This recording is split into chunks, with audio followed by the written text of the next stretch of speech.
You're in a 4-minute break.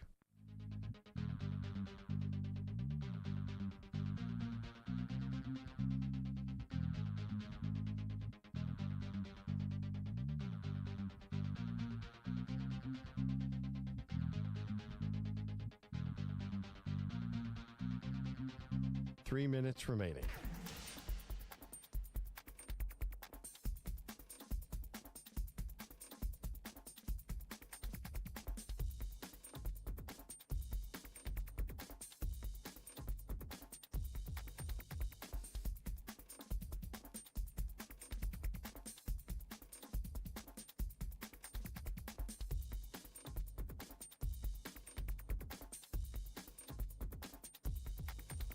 Two minutes, 30 seconds remaining.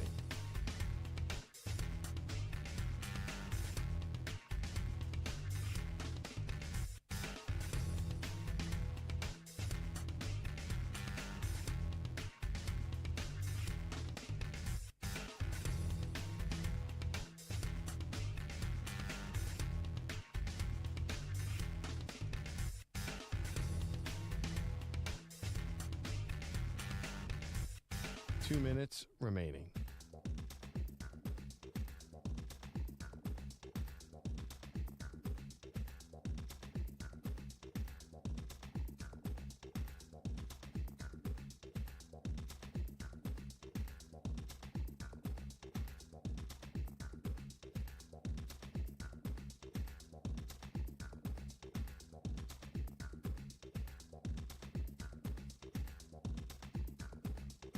One minute, 30 seconds remaining.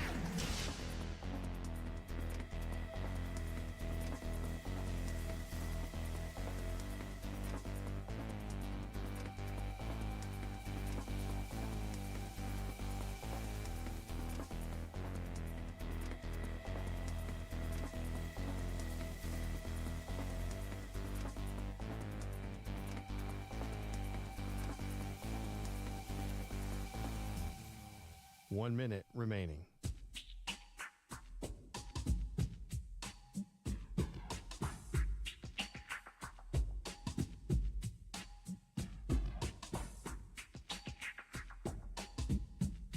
Forty-five seconds remaining.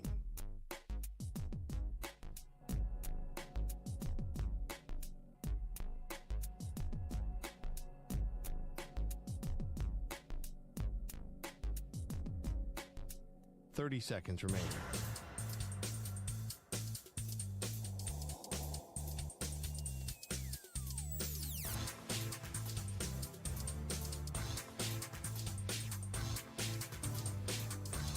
Fifteen seconds.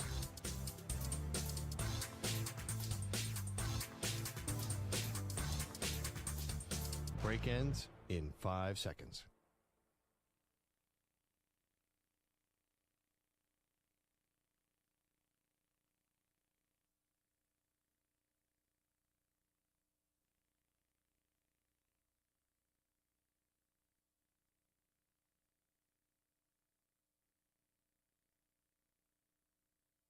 To infinity and beyond. He's live. He's nationwide. This is the Zach Gelb Show.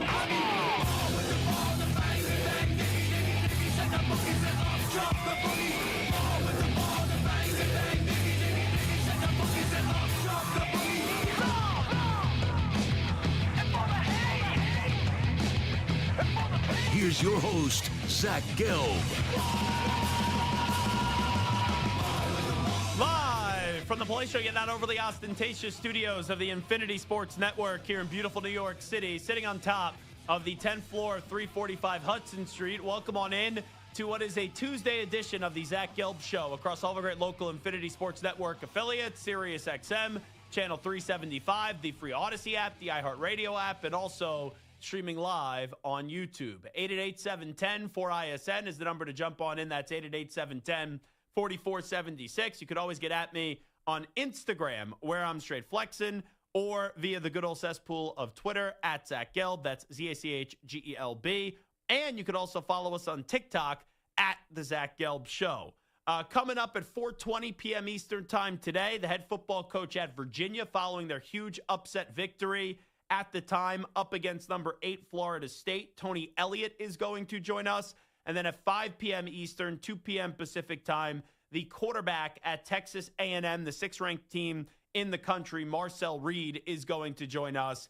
The last 2 time out for one Texas A&M, we saw a victory on Saturday up against Auburn. And then 2 weeks ago, they did go into South Bend, and they did go up against Stu's Notre Dame Fighting Irish, and Marcel Reed was able to procure a victory. We do have the baseball postseason starting on up with the wild card round. Tigers and Guardians, really great job today out of Tyreek Hill so far, as that is now through 7 with the Tigers up 2-1 in this contest up against the Cleveland Guardians on the road in Cleveland. Tyreek Hill so far, 7 innings pitched, 3 hits, 1 earned run, and not 1, not 2, not 3, not 4, not 5, not 6, not 7, not 8, not 9, not 10, not 11, not 12, but 13 strikeouts. Holy smokes for Tyreek Hill. So we'll see if the Tigers could hang on to this one. They're up 2-1 going into the 8th. Padres and Cubbies coming up at 3 p.m. Eastern time. Red Sox and Yankees at 6 p.m. Eastern time. Reds and Dodgers at 9 p.m. Eastern time. And you know what, Stu? Sorry, Samter, if you feel left out of here. But I was actually thinking of maybe getting some Yankee Red Sox tickets here. The game starting at 6 p.m. Eastern time. We would never make it. Is ridiculous. Like, I got invited from a client. They said, would you like to go to Yankees Red Sox? And I thought to myself, okay, you know what? Maybe backtrack what I said if Samter feels left out. I said, what about getting my guys tickets, right? Samter and Stu will all go together. And I saw that the game starts at 6 p.m. Eastern time. And tomorrow, I think it's like 6:07 or something like that. So even if we left here, right as the show was ending at 6, we probably wouldn't get to the stadium until 6:40 p.m. Eastern time. And is that really enjoyable if you could miss 3 innings, potentially? Easily in today's day and age in baseball. 3 innings easily. I don't think it's worth it. So someone asked me tomorrow, would you want to go to Yankees Red Sox? I said, I would love to go. Even though I'm not a fan of the Yankees or the Red Sox, but I would love to go. I like going to events.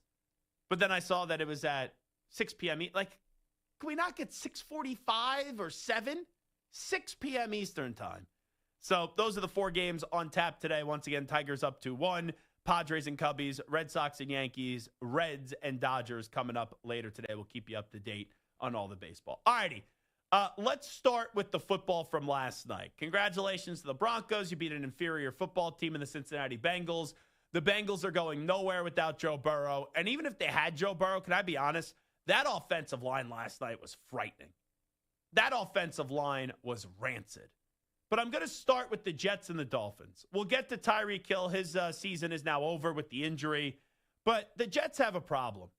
And I know you could say, Zach, tell me another day that ends in Y. But how about this football coach at Aaron Glenn? I'm not even a Jet fan, right? I'm a Patriot fan. But I'm able to separate my fandom and give you a fair, honest take. If I'm a Jets fan, though, I'm already furious with the head football coach through the first month of his tenure. This guy, he talks so big. And you know what? Shame on you, Jets fans. And I know that you're just wanting to get a winner. And you're willing to believe in anybody. And this guy is a former Jet. And right in his press conference, he came off as likable. But all this guy does is talk. All Aaron Glenn does is try to tell you he's someone that the Jet fan, right, is not used to. And he's someone that this team hasn't seen on the sideline for, the last 2-3 decades. Because outside of Rex Ryan, really, in my lifetime, what have the Jets been? The Jets have been a bunch of losers. The Jets are a team that are constantly unprepared. The Jets are a team that are sloppy. They are undisciplined. And they get outcoached constantly. And that's what the Jets have been through 4 games. What has been the highlight so far through 4 games of the Aaron Glenn tenure? A moral victory up against the Pittsburgh Steelers, where they lost the game, by the way. And Justin Fields played well. Now, last time I checked, Aaron Glenn was the offensive coordinator in Detroit, right? That's what he's known for, right? His great background on the offensive side of the ball. Oh, wait, no, that's not Ben Johnson. That's Aaron Glenn. Aaron Glenn is a defensive-minded head coach. Well, why did the Jets lose to the Steelers? Sure, you could blame it on the fumble on special teams. There's no doubt about that. But their defense sucked. And that Jets team, they have too much talent on the defensive side of the ball to be the defense that they were last year, which was no bueno. But now you bring in Aaron Glenn, and the defense stinks once again. So outside of, at least they gave a good effort, right? At least it was a back-and-forth affair up against the Steelers. What have the Jets done well this year? What has Aaron Glenn done differently than Robert Saleh? And also, how are the Jets not the same old Jets? Because that's the problem with this coach right now. You're trying to change the outlook of the franchise. No one's expecting it to come together in 1 year. But you are trying to turn around a miserable franchise. While you're doing that, you're getting combative with the media. You are talking big. And so far through 4 games, you're not even making it watchable. All right, week 1 was back and forth. Your defense stunk up against the Steelers. At least it was a good game, though. But the last 3 games, you weren't ready up against the Bills. Okay, right, it's Buffalo. They're one of the better teams in the AFC. One of the best teams in football. But how about the last 2 weeks? I get it, Tampa Bay is good. And I get it, you almost came back and won. Almost is the key word. But your team was down big early. So now you're going up against the Miami Dolphins, a team whose coach doesn't know the difference between his elbow and his ass in Mike McDaniel. Tua Tagovailoa, who's not a good quarterback. Right? The Dolphins defense, it's a bunch of guys that got hurt a few years ago. And you're looking at this Dolphins team, they were winless just like you. And I understand the final score if you didn't watch the game. Oh, it's 27-21. Zach, what are you killing them about? They were down 24-10 at one point, the Jets. So here's what I'm seeing from Aaron Glenn. He talks a big game. Through 4 games, he doesn't even come close to backing it up. He doesn't even come close to making his team watchable. His team, they take a lot of penalties during the game. His team is undisciplined. They turn over the ball too many times. 3 turnovers last night. Over 100 penalty yards last night. They're not ready to go out of the gate. They don't give you a reason to want to tune into the fourth quarter because the first 3 quarters are so horrible. And he's trying to tell you that there's not a problem, right? Like last week, he scoffed at people that said, these are the same old Jets. I don't even know what that means, right? I hate that term. Well, the same old Jets, Aaron Glenn, is what you've been through the first 4 weeks of the season. And let me be real here. Aaron Glenn is deserving of time. Aaron Glenn, right, year 1, it's kind of a wash year. Year 2, get better. Year 3, go compete for a playoff spot. And I'm not saying this Jets roster is perfect.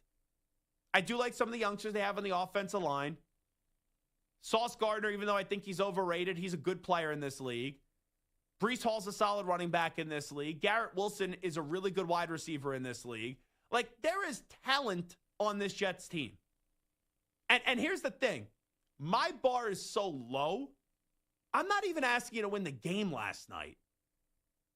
I'm asking you, though, to at least be competitive and not be down 24-10 and not be down big for the second week in a row where you have to stage a late comeback to at least make the game not look embarrassing. But this guy, Aaron Glenn, out of all the first-year head coaches, if I'm a Jet fan right now, he's the one that I'm feeling the least amount of confidence in. And I don't think that's a stretch. Like coaches in new places. You look around, as a Pats fan, has it been perfect with Mike Vrabel? No, but they're 2-2. Do I wish they would have won one of the Steelers games or the Raiders game? Yeah, I think they could have. I think they could be 3-1. But you could also argue that they could have lost the Dolphins game. But they're 2-2. At least I'm optimistic tuning in to this Sunday night, which may be a disaster up against the Buffalo Bills. But I like what I'm seeing so far out of the young quarterback in Drake May. You look at Liam Cohen. Is he my favorite cup of tea? No. But Liam Cohen right now, whether you believe long-term or not in the Jacksonville Jaguars, whether you think they're a great team this year or not, which I don't think they are 3-1. And sure, is he quirky? The whole Duval stuff. Duval. Wow, that's pretty good. I didn't even know that was coming. And also, was it weird how him and Robert Saleh got into it after the game? Yeah. But right now, through 4 games, if you ask a Jet fan, would you rather have Aaron Glenn or Liam Cohen? You'd rather have Liam Cohen screaming like, what? New Jersey. Duval. Meadowlands. Maybe that Duval. way. Brian Schottenheimer, say what you want about him. Now, he's not working with a lot on defense. His entire secondary's been banged up. They don't have Micah Parsons. I understand they got slaughtered by the Bears because their defense is ass. But you look at their 2 biggest games of the season, he, first off, has 1 victory at least, and then a tie. Something that Aaron Glenn would love to have. That's how bad it is for the Jets. They would love to tie a game right now. But in Brian Schottenheimer's most high-profile games of the season, they were competitive up against the Eagles. They almost won the game. They were competitive. The Jets aren't competitive right now. And up against the Green Bay Packers, they had no business being in that game, let alone almost winning it by tying the game. And then you get to Ben Johnson.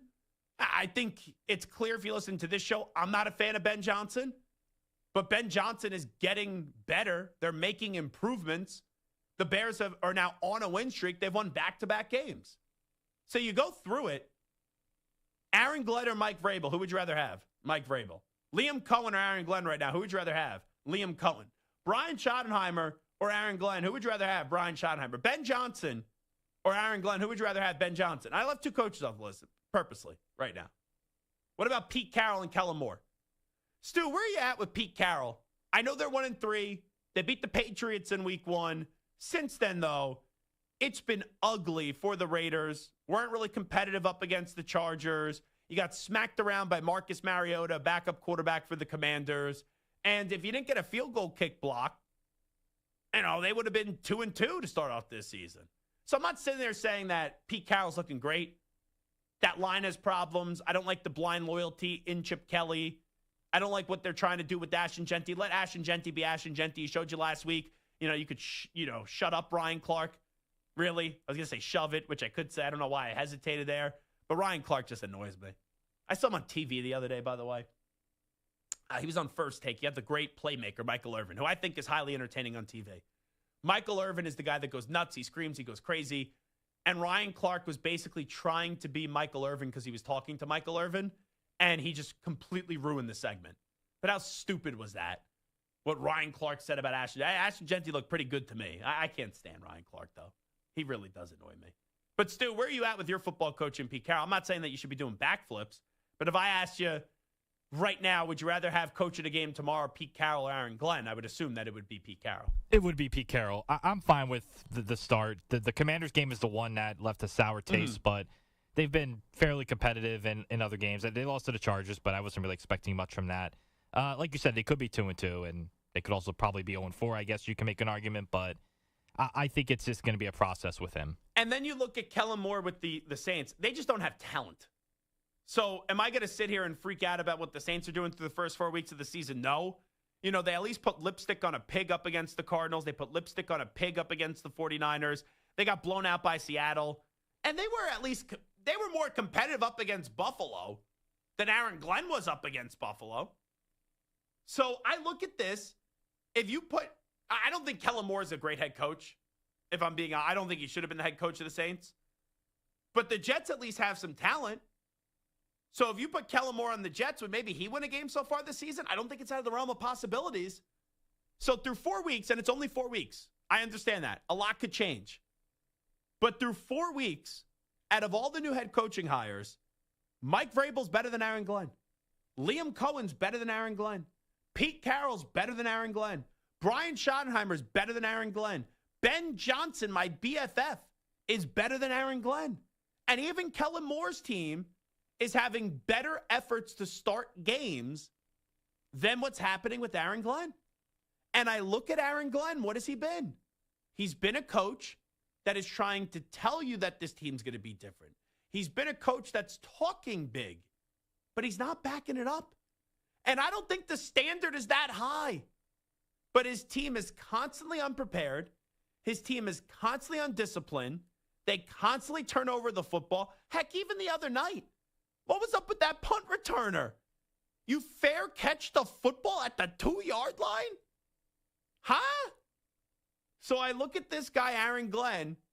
Through 4 weeks, he's trying to say, we're changing the culture. We're not the same old Jets. Those are all nice things to say. But through 4 weeks, why should I give you the benefit of the doubt? Why should I believe that you're going to be different than all these other losing head coaches that we've seen with the Jets? So stop talking big. Stop making promises right now. And put your head down and go to work. And be silent. Because the more and more you open your mouth in front of the media, and the more and more you try to pretend like there's not a problem and things are going to change, and right, these aren't the same old Jets, the more and more people are going to be out to get you because they're going to want to see results. And right now, for whatever the reason is, your team is not in a position and they failed to deliver results so far for a bar that's very low. No one thought the Jets were going to be a good team this year. Well, maybe besides Samter. But he's one of those dopey Jet fans that always talks himself into it each and every year. But you can't even be a team that is watchable right now. You can't. So that's my issue with Aaron Glenn right now. It is the Zach Gelb Show on the Infinity Sports Network. Tony Elliott from Virginia, their head football coach, going to join us an hour from now at 4:20 p.m. Eastern Time. Marcel Reed, the quarterback with the Aggies at Texas A&M, he will stop by at 5 p.m. Eastern Time. We'll take a break. When we come on back, we will get into all the latest on the reporting about Lamar Jackson and his injury and how much time he could potentially miss. Off and running on a very busy Tuesday. This is the Zach Gelb Show right here on the Infinity Sports Network. You're in a 5-minute break.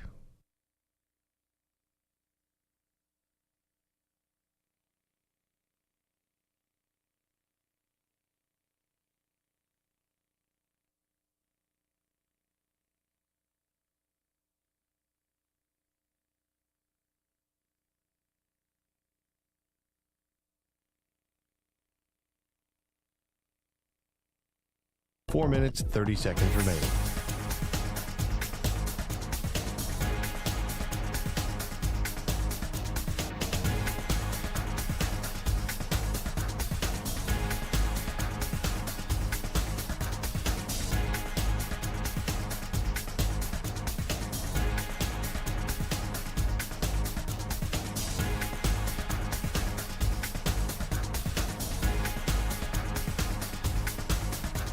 Four minutes remaining.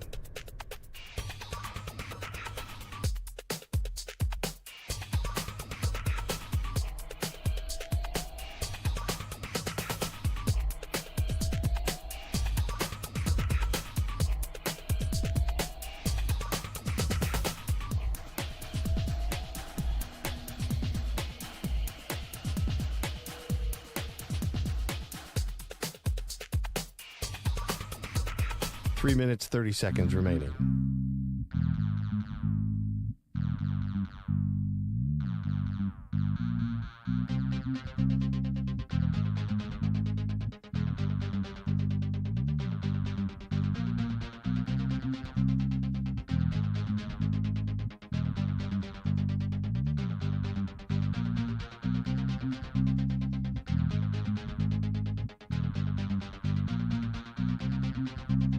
Three minutes remaining.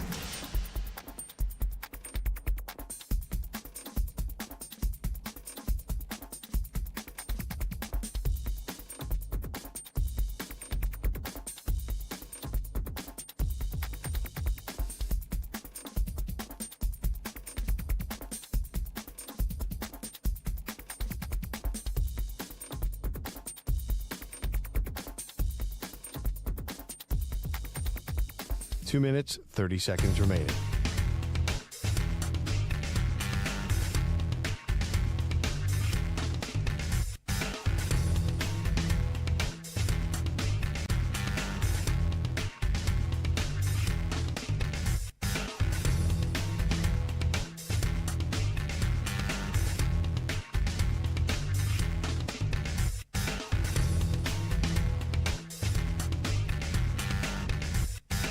Two minutes remaining.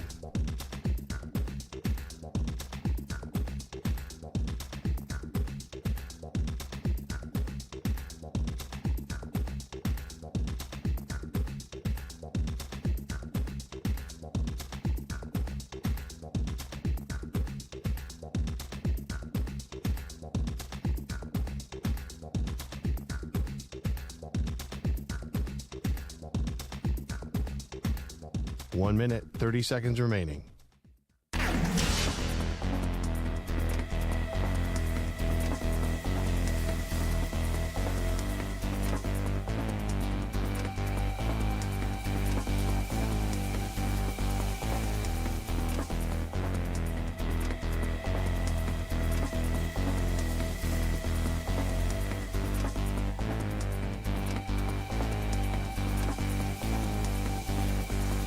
One minute remaining.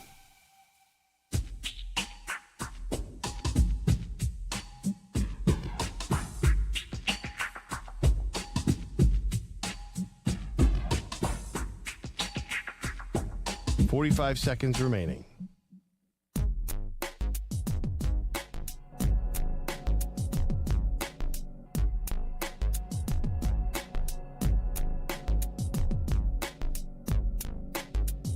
Thirty seconds remaining.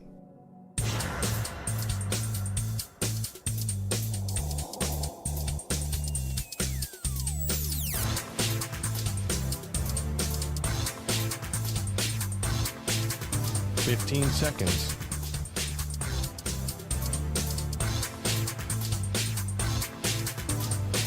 Break ends in 5 seconds.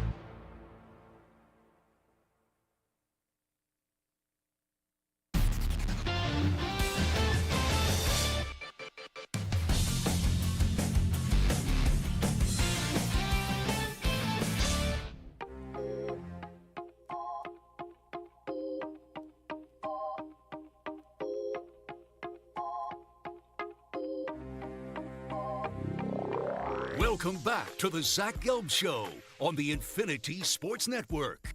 So we'll see what happens here in Cleveland. Tyreek Hill pitching a gem to start off the 8th inning, the bottom of the 8th. He registered a strikeout, then walked the batter. Then there was a ground ball. The runner advanced to second, and there was another out recorded. So you had 2 outs. He was at 107 pitches, a man on second, and they ended up going to a reliever. So they ended up putting Vest in the game. So that's 7 2/3, 3 hits, only 1 earned run for Tyreek Hill, 3 walks, but 14 strikeouts on 107 pitches. Even if this works, I would go down with my ace here. And they get a ground ball, and they're going to get out of the inning. So it worked. Don't get me wrong, but I don't like taking Tyreek Hill out of that game. I don't. But that's baseball playoff baseball for you.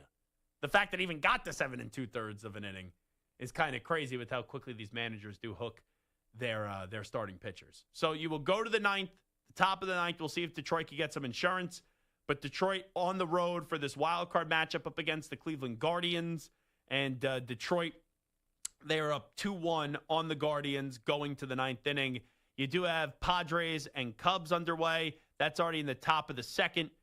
The Padres do have a man on second, but no score there. And then coming up tonight, 6 p.m. Eastern time, Red Sox and Yankees, 9 p.m. Eastern time, Reds and Dodgers. Now, real quickly, and I'm going to you guys impromptuly, so if we miss someone, we miss someone. Yankees-Red Sox, to me, is still, it's not the best rivalry in sport, but I think it's one of the best rivalries in sports. I know that sometimes people go, oh, Zach, it's a little outdated. Oh, Zach, it's got a little stale. Anytime I see a Yankee-Red Sox game, I'm into it. I am.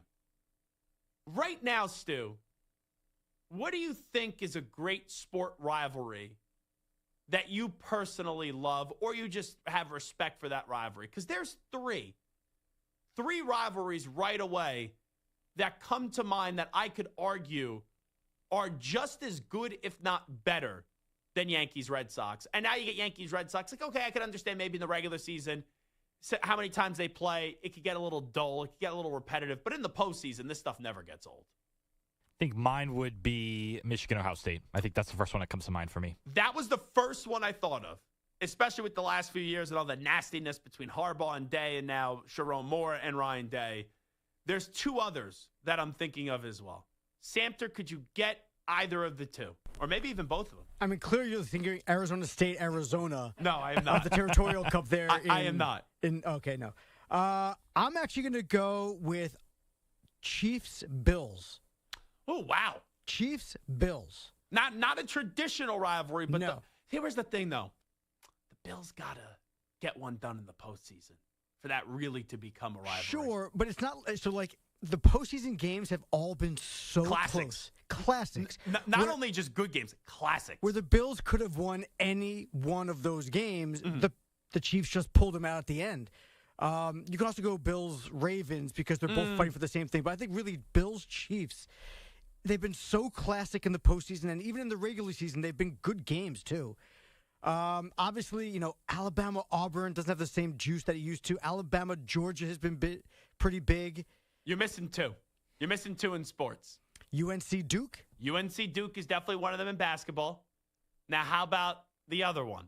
And I'm surprised our show has not got this one yet. I was going to say Lakers-Celtics. Bingo. Yeah. Those are the first three rivalries that I thought of. And in no order, Michigan-Ohio State, Duke-UNC, Lakers-Celtics, and then obviously Yankee-Red Sox. Those, to me, are the four best rivalries, right, with tradition and all that we have in sports. Now, for the fifth one, that like Auburn, Alabama, you do think of with the Iron Bowl. Hockey. Wings, Blackhawks? I don't know if there's a great, like, national hockey one. Like, don't get me wrong. Because, to illustrate this point, for example, I asked my dad who he hates the most. He goes, and he's a Ranger fan, and I'm a Ranger fan. He goes, Bruins and Flyers. Right? Those are two teams he hates the most. If you ask me, I would say Capitals and Penguins. So just with the way that they've, like, tinkered with the divisions and all that stuff and the realignment, it makes it tricky. A lot of people hate the Montreal Canadiens, if I'm just being honest. I like you asked Sully. Sully hates, as a Bruins fan, the Montreal Canadiens. NBA, we already got it covered. College basketball, we already got it covered. NFL, like, Bears-Packers is a good rivalry. But the Bears stink for so many years. Historically, but they've been so bad for so long against the Packers that it doesn't. It's the same thing with like the Auburn-Alabama. It doesn't feel as much oomph lately. Yeah, I would say that those, to me, are the four best. We're going to just have the almanac just come alive here in Rich Ackerman. Here's what I said are the four best rivalries, in my opinion, in sports. Michigan, Ohio State. Yes. Yankees, Red Sox. Yes. Celtics, Lakers. Yes. Duke, North Carolina. Duke, North Carolina. Sorry, that was the other one. Then the fifth one is up for debate. I think those four are without question the best rivalries in sports for so many years. We were talking about Auburn, Alabama with the Iron Bowl. Yeah. But I've always thought, though, the Auburn-Alabama rivalry, not to take anything away from it, but it's so one-sided. Yeah, well, that's what Samter said. Yeah. But that fifth, to find the fifth one, well, it's tough. I'd have to think, but these... Like Dodgers-Padres recently has been good, but no, I don't think it's enough national. Dodgers-Giants over the years. It's a little different, and it's finite as opposed to the others that you mentioned that are always continuing. But Ali Frazier, that was one. Sure. And Borg McEnroe. That was also a great one. Yeah, the thing with Ali and Frazier, it's just... Yeah, well, I mean, it's over. Yeah, it doesn't continue. And boxing for a little bit, you had Fury and Wilder, which was great, which kind of rejuvenated the sport briefly. Yeah. UFC, there's no great rivalry right now. So finding that fifth rivalry, it's a tough one. In terms of active rivalries. You could go something like Canadians, Bruins, and hockey doesn't quite have the national appeal as the others. That comes to mind. Yeah, I threw out Canadians and Bruins. I said Sully would absolutely mention the Canadians and Bruins. But I made this point just before you walked in. It's like I asked my dad who he hates the most as a Ranger fan, and he goes, the Bruins and the Flyers. You asked me, I say Capitals and Penguins. Okay. It's so totally different from year to year, especially with the changes to the format of the sport. I think this is more regional than it is national, but Bears-Packers. Yeah, that would be one. Now, let me ask you this. What's the difference in, let's say, Alabama, Auburn, and Bears and Packers in terms of your analysis? That was, it's kind of one-sided. Well, I think the fact that it's Bears-Packers is a little different in that there's legitimate hate. You come into the – and maybe it's softened just a bit over the years, but certainly over the decades, there's legitimate hate between those two teams. And you get into that rivalry, and that's like the one game that really is circled all year for those two fan bases. And I think when it's on a professional level, it's a little different. Okay.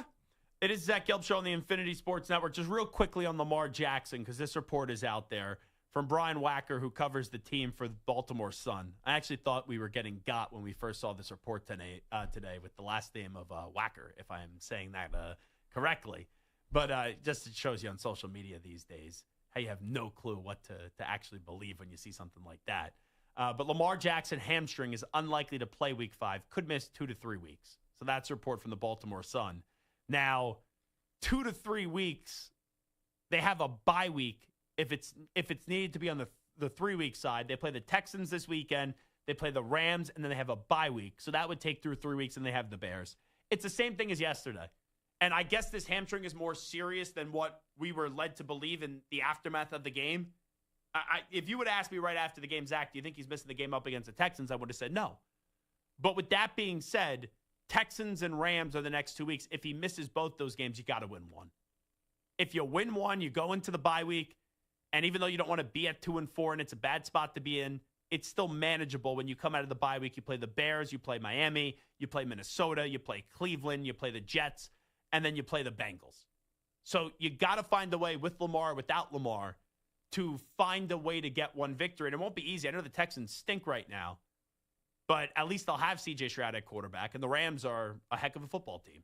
So it's about getting one in the next 2 weeks. Even if you're without Lamar with both those games, Cooper Rush got to find the way to get you one victory in the next 2 weeks. Because if you don't and you start the year out 1-5, it is going to not only be an uphill battle, it's going to be a very, very, very tough battle to find a way to get the job done. It is the Zach Gelb Show on the Infinity Sports Network. Come on back. We'll update you some of the biggest stories in the world of sports with some audio. We'll get to a news brief still to come.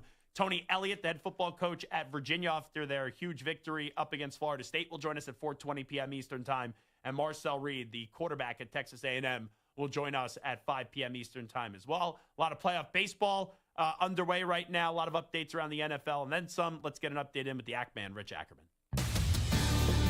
Infinity Sports Network Sports Flash. And the first of 4 baseball games today in the 9th inning. And what a game it has been. A pitcher's duel right now. The Detroit Tigers getting the better of the Guardians, leading 2-1 with 2 outs in the 9th. The Tigers looking for some insurance with 2 men on. And Cade Allen just striking out Zach McKinstry to end the inning. So to go to the bottom of the 9th, 2-1, Detroit up, and the big reason why, Tarek Skubal was outstanding today, giving up a run on 3 hits in 7 2/3 innings. He struck out 14. And again, the Tigers up 2-1 on the Guardians. Also right now, the Padres have just taken a 1-0 lead over the Cubs. That game has moved to the bottom half of the second. Later, it'll be the Yanks and Red Sox renewing their rivalry, and the final game of the day features the Reds and Dodgers in L.A. The Angels, the latest team looking for a manager. Neither Ron Washington nor interim Ray Montgomery will return next year. Lawrence Moten, the all-time leading scorer at Syracuse, has died. He was just 53. Raiders tackle Colton Miller headed to IR with an ankle injury. Lamar Jackson reportedly likely to miss 2 to 3 weeks with a hamstring injury. The Jets' Braylon Allen suffered a sprained knee last night. I'm Rich Ackerman. This is the Infinity Sports Network. Follow us on Instagram. Our handle is Infinity Sports Network. That's Infinity Sports Network to follow us on Instagram.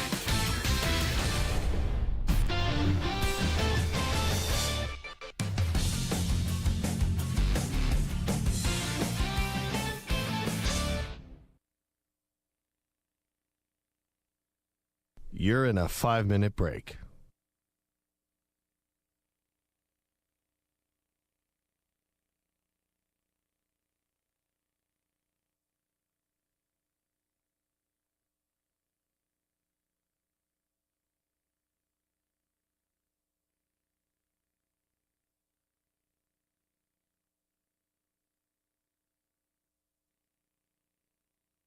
Four minutes, 30 seconds remaining.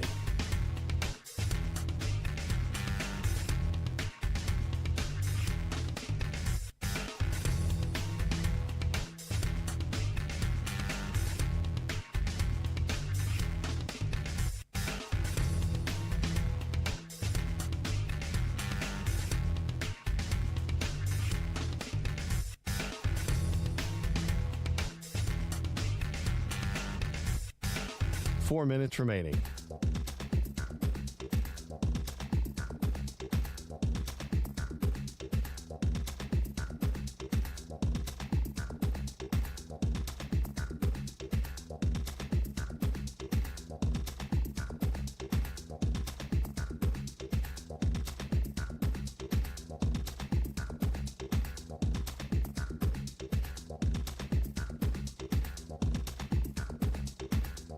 Three minutes, 30 seconds remaining.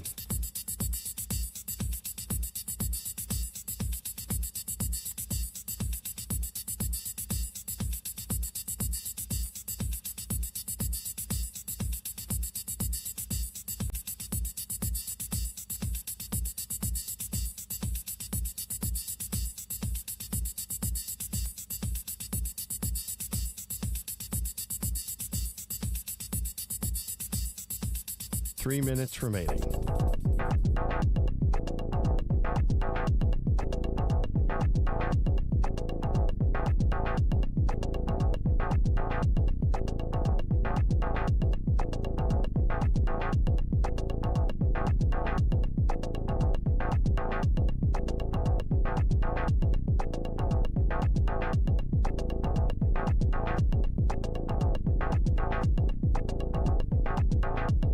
Two minutes, 30 seconds remaining.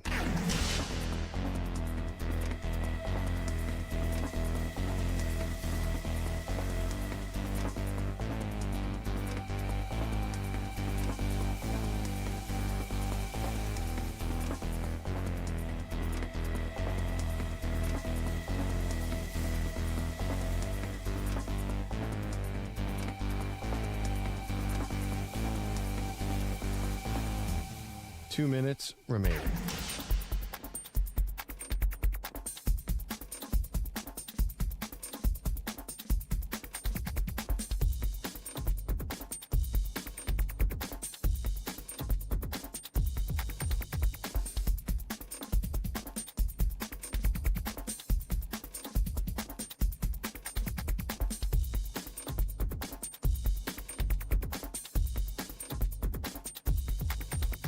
One minute, 30 seconds remaining.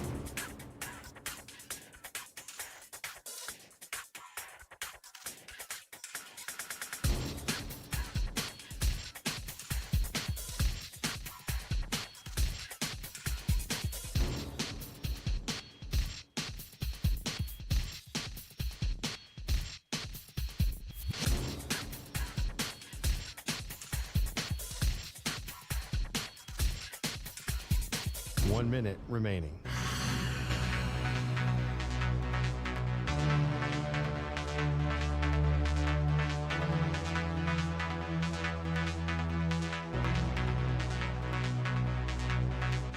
Forty-five seconds remaining.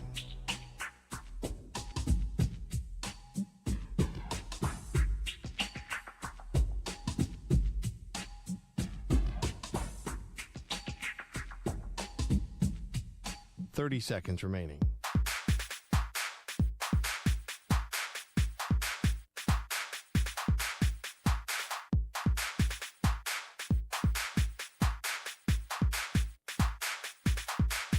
Fifteen seconds.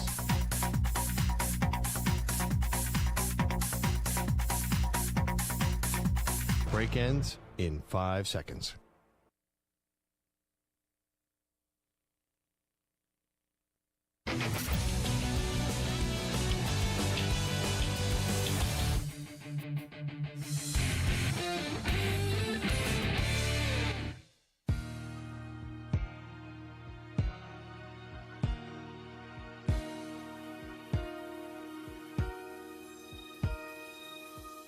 Welcome back to the Zach Gelb Show on the Infinity Sports Network. The Defensive Player of the Week is brought to you by the Navy Federal Credit Union. Our members are the mission. This week's player is Jaguars linebacker Devin Lloyd, formerly of Utah, by the way. Remember, he played his college ball there. In Sunday's 26-21 win over the 49ers, Lloyd had 8 tackles and 2 interceptions. So far this season, Lloyd has 23 tackles, 3 interceptions, 3 pass breakups, and 1 fumble recovery. Anytime I hear the name Lloyd, I just think of Entourage when you had Ari Gold screaming, Lloyd! That's all I could think about. We are looking for the 5th best active rivalry in sports right now. So without question, in no order, Ohio State, Michigan, UNC, Duke, Yankees, Red Sox, Lakers, Celtics. Here's a good one. Lou Bezjak on Twitter says, Steelers, Ravens. Steelers, Ravens is a great one. Now, people have thrown out Bears, Packers, Alabama, Auburn, Carlos Alcaraz up against the Joker. Not Nikola Jokic, but Novak Djokovic. And then I'll throw 3 in there, and you just let me know where you think of these. What about Caitlin Clark and Angel Reese-Samter? Do you think that is there? That might be number 1, to be honest with you, right now. Oh, it's not better than Michigan, Ohio State. Stop. Stop. That's ridiculous. We talk about Michigan, Ohio State for 2 weeks out of the year. No, you are so wrong on this the last few years. What are you eating right now? A boneless wing. Ugh. That's disgusting. It's delicious with ranch, too. Zach Gelb versus Ranch. That's a great rivalry, by the way. What about Texas, Oklahoma? Red River. I think Red River is phenomenal. Absolutely phenomenal.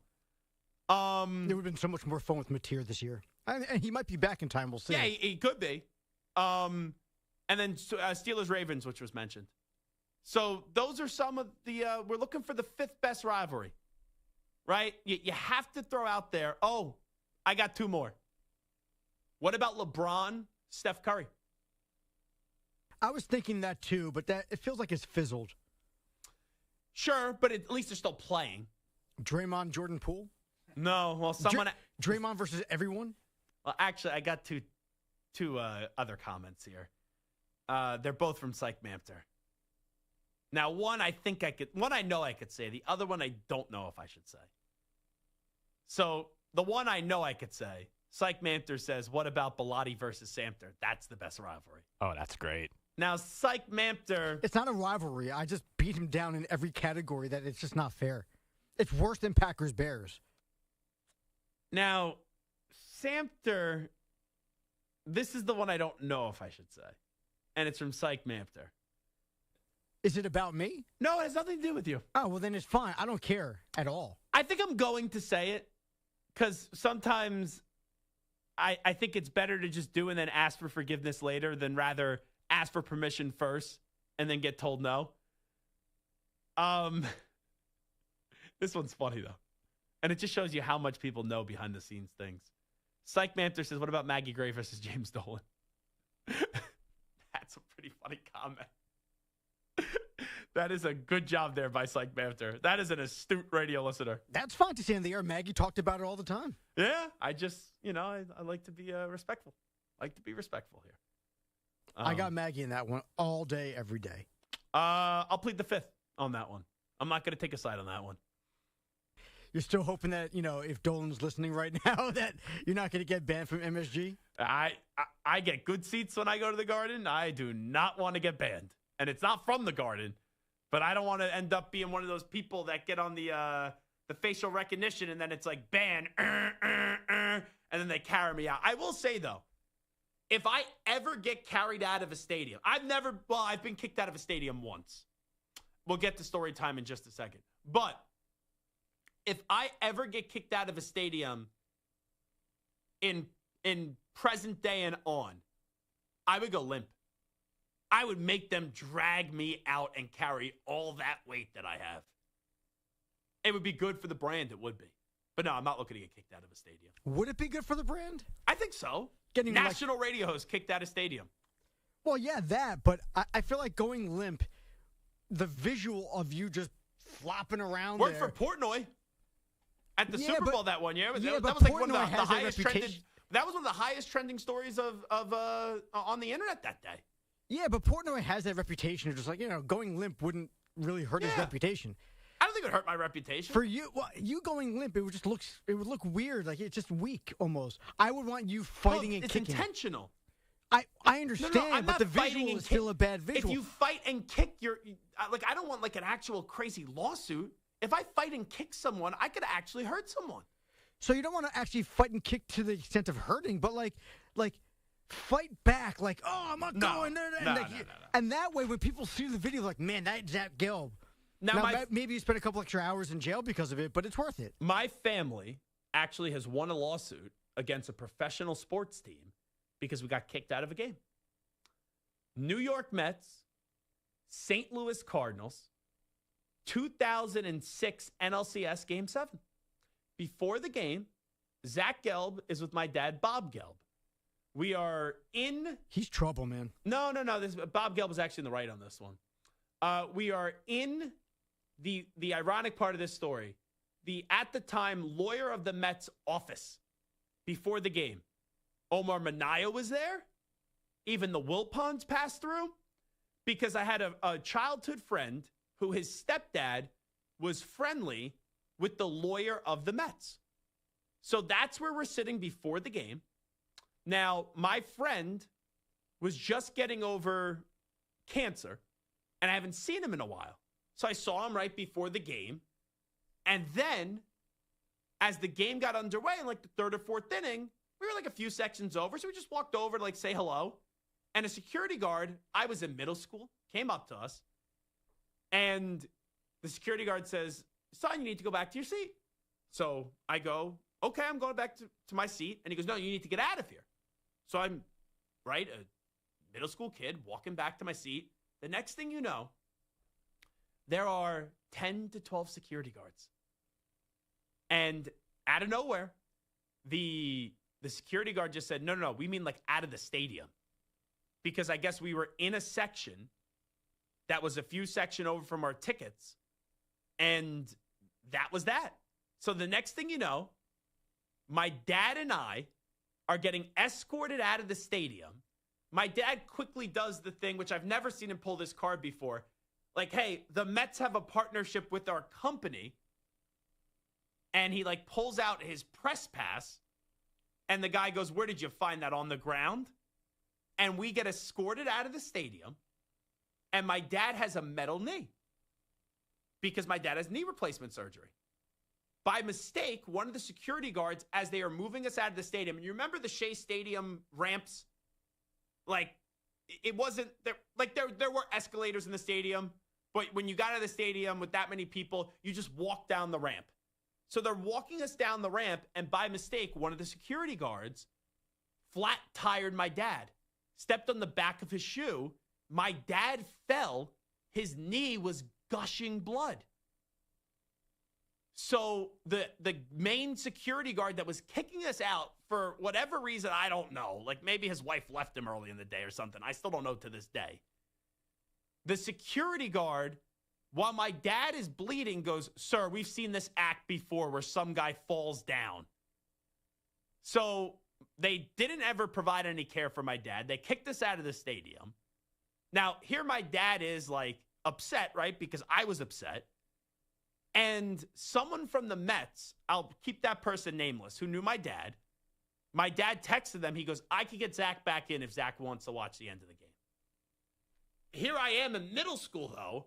A Mets security guard just, like, basically assaulted my father, even though it was unintentionally. But the guy, when he kicked us out, the main security guard goes, if you guys ever come back in this stadium, don't try to get back in, like, there will be a problem. So I was afraid. So I didn't go back in. My dad, this is the craziest part of the story. My dad was supposed to drive my friend home. So we waited in the parking lot, and we waited for the entire game to end. And then I don't know what the specifics were of this story, but, you know, in terms of this part, my friend didn't end up driving home with us because I guess what it was my dad reached out to the stepfather and was like, hey, we got kicked out of the game. Now, if you hear that someone got kicked out of the game and the stepfather's going home to his home and we were supposed to drive my good friend home, if you just hear that someone got out of the game, you think they did something wrong. So I don't blame the stepfather for saying, oh, I'm not going to put my stepson in the car with you guys. So we stayed there the entirety of the game. We heard the Mets lose via the radio, and then we drove home. Years later, though, my dad sued, and we won some money off of it. I got a TV out of it. You know, I did say I was a good negotiator. I said to my dad, I go, you know, you're getting all this money from the Mets. It wasn't like crazy money. But there was a lawsuit. I go, what am I getting out of it? I had to deal with the trauma of it. So he got me a nice big TV for my room. So that's story time about how Zach Gelb once got kicked out of a stadium. And what does this all have to do? We were talking about the best sports rivalries. And somehow we got into a story about potentially getting kicked out of a stadium, and I so happened to get kicked out of a stadium once as a child. Stu, have you ever been kicked out of a stadium? I have not, no. Samter, you ever been kicked out of a stadium? Oh, yeah, in handcuffs. You're kidding. Nope. You being serious? Absolutely. What happened? It's a story. Basically, I was at my first game ever at the new Yankee Stadium. Oh, my God.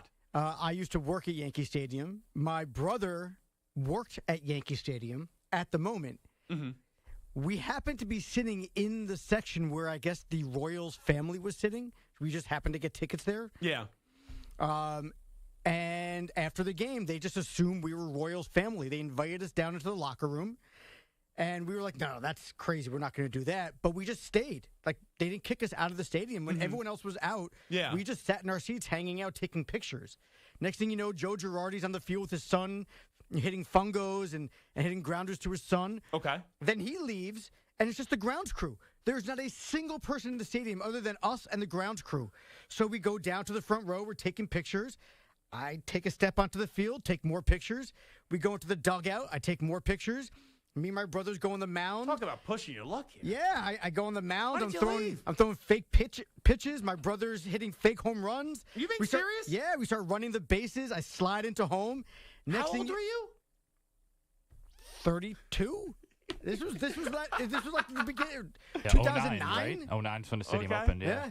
So right there, and then you see all these security guards come rushing in at us from every single exit, and they arrested us. And You went to the Slammer? they took us to like one of those mobile things, Holding cells? Yeah, and they like gave us a ticket for trespassing that we knocked down. After we went to court and we knocked it down. You and your brother, both of you? My dad was there, and my other brother was there. They put your and- dad in cuffs too? No, my dad was not on the field, but they led us all out. Me and my other brothers were in handcuffs. Did you get a ham and cheese sandwich at least in the Slammer? No, we were there for we weren't actually behind bars. It was like okay. a mobile thing, and they just kind of talked to us. Who would have ever thought that? Not me. It is the Zach Gelb Show on the Infinity Sports Network. I do have some pictures. Oh, I would love to see those. When we return, is Tyreek Hill done? Is his career over? What will his legacy be? And also, what's going to happen with the coaching future of one Zach Taylor and Mike McDaniel? We'll get to that on the other side. It is the Zach Gelb Show on the Infinity Sports Network, where Stu is a good boy and Samter and I, we are filthy animals.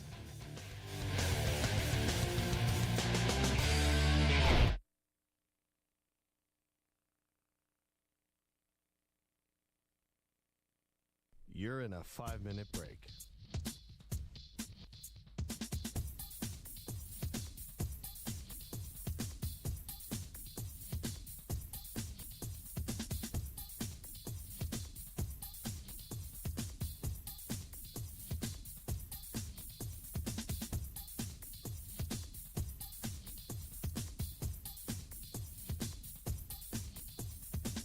Four minutes, 30 seconds remaining.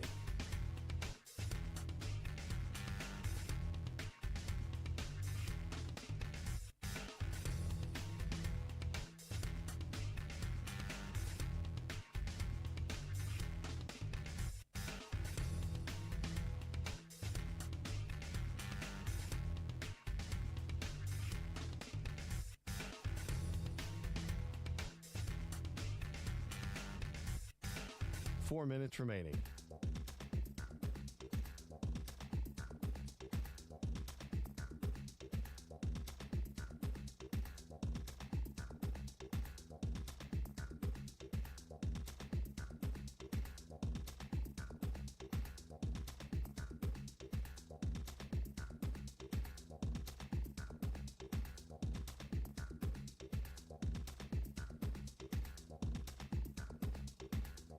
Three minutes, 30 seconds remaining.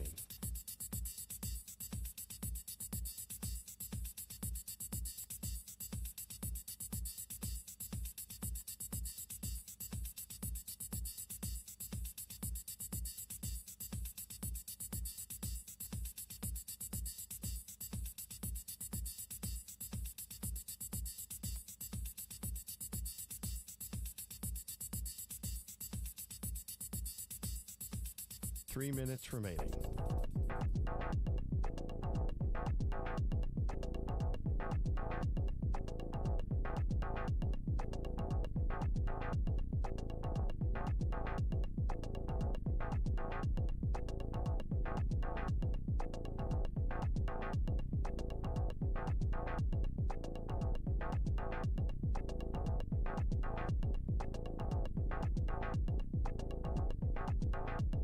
Two minutes, 30 seconds remaining.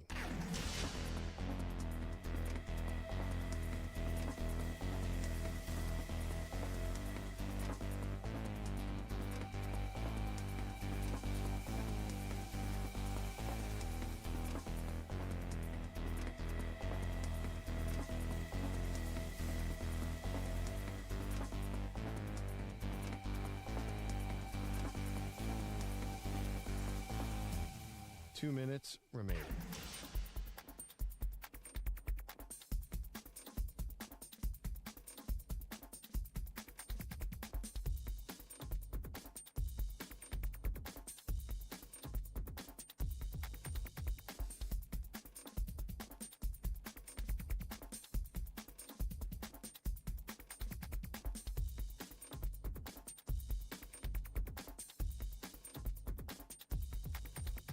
One minute, 30 seconds remaining.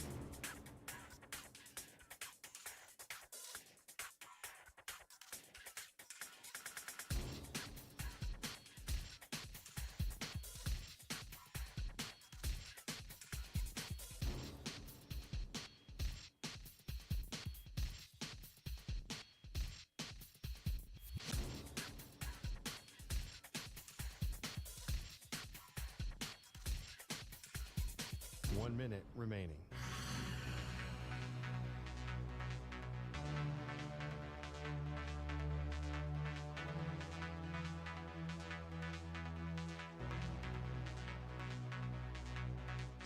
Forty-five seconds remaining.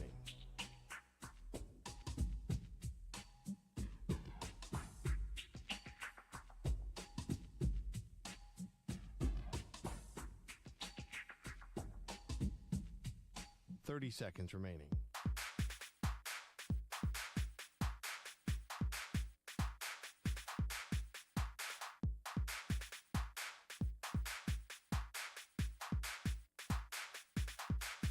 Fifteen seconds.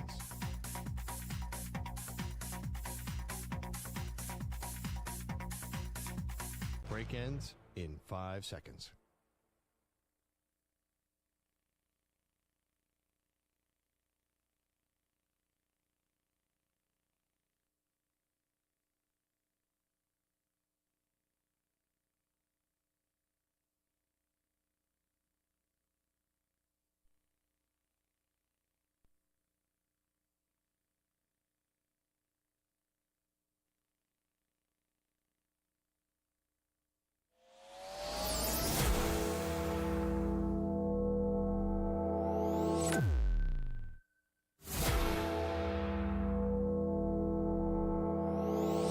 Infinity and beyond. He's live. He's nationwide. This is the Zach Gelb Show.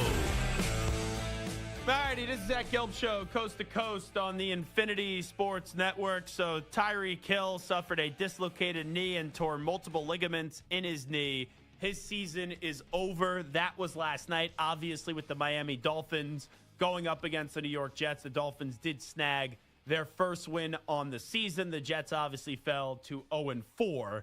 So the future of Tyreek Hill, we thought that was going to be a major conversation at the trade deadline. Would he get traded from the Miami Dolphins? But now, obviously, his season is over. I don't know about you guys last night.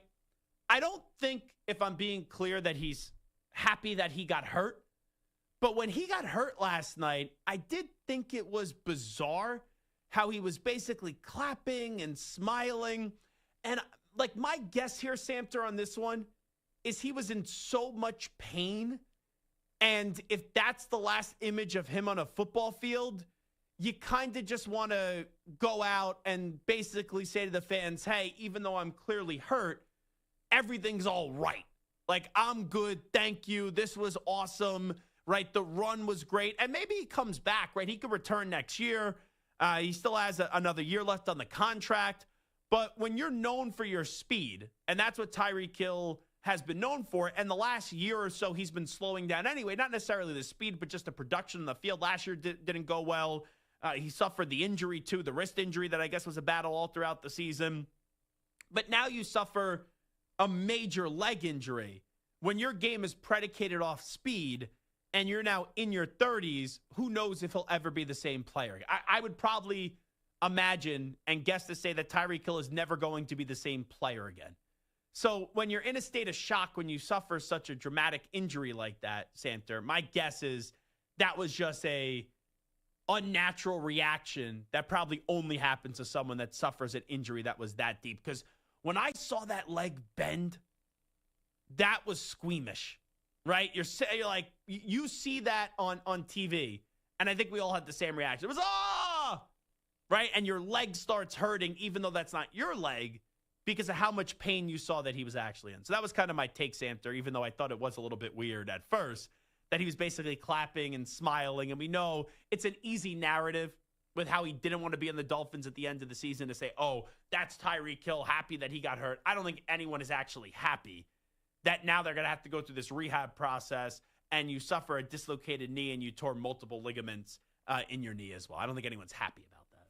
No, but listen, I mean, everybody handles injuries differently. Everybody, whether you're in shock or whatever the issue is, pain.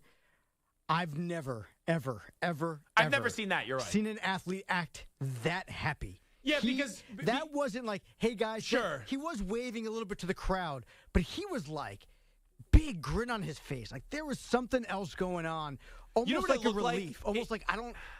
It's like, this sucks. I'm not ready to go there, but I don't think that was the case. It almost looked as if he was hyping himself up to play the game, right? And hyping up the crowd.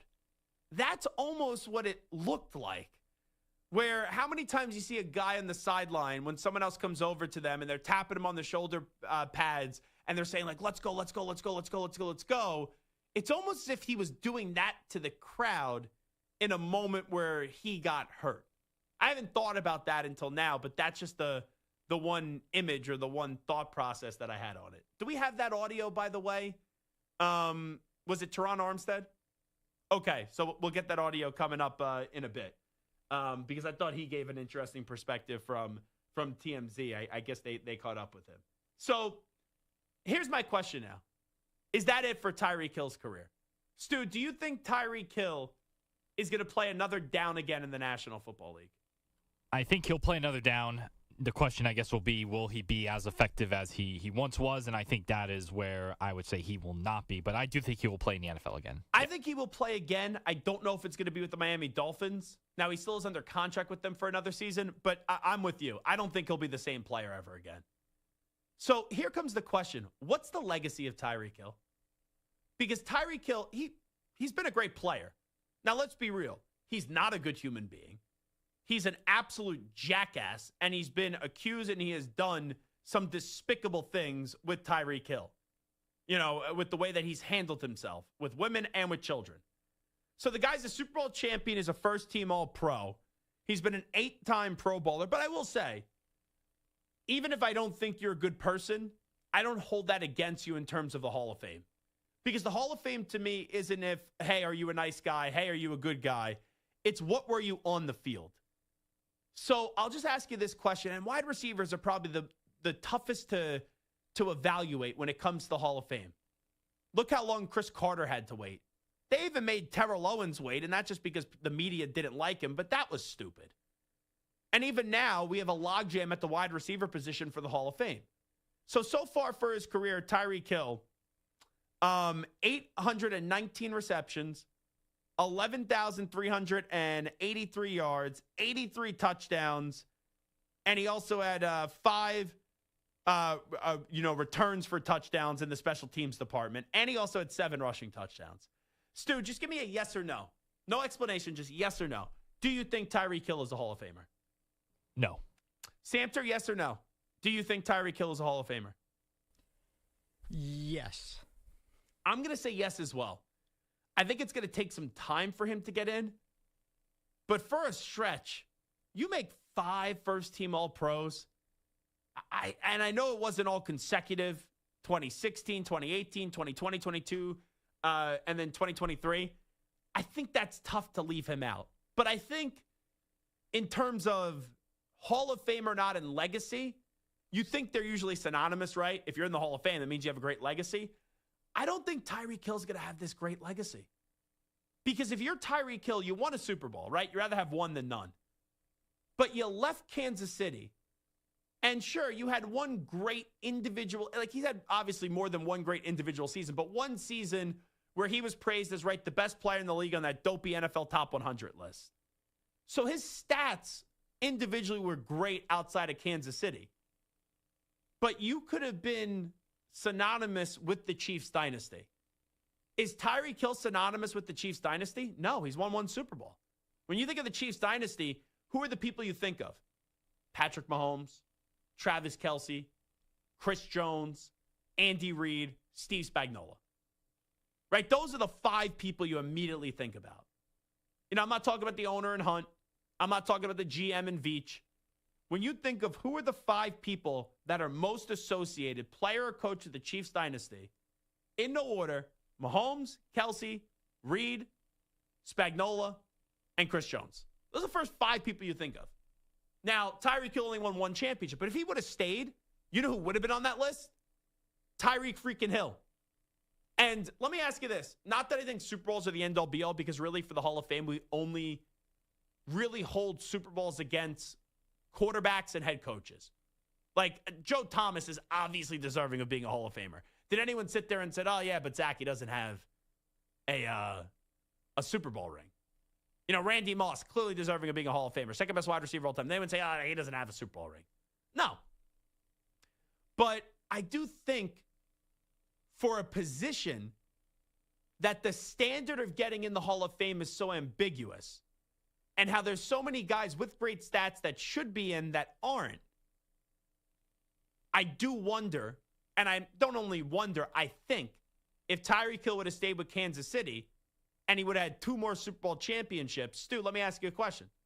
Would you then say Tyreek Hill would be a Hall of Famer? 100%. Right? Yeah, no doubt. And that's the point. Stu just said, right now, I don't think he's a Hall of Famer. Right? He said no. If he stayed with Kansas City and continued to produce big moments like he did in that Super Bowl up against San Francisco 49ers when they won their first championship with this core, I don't even think this would have been close in terms of the conversation. So the legacy for Tyreek Hill, great speed, wide receiver, phenomenal video game guy. Obviously, you have to get into the off-the-field issues because, you know, at times he's been a despicable human being.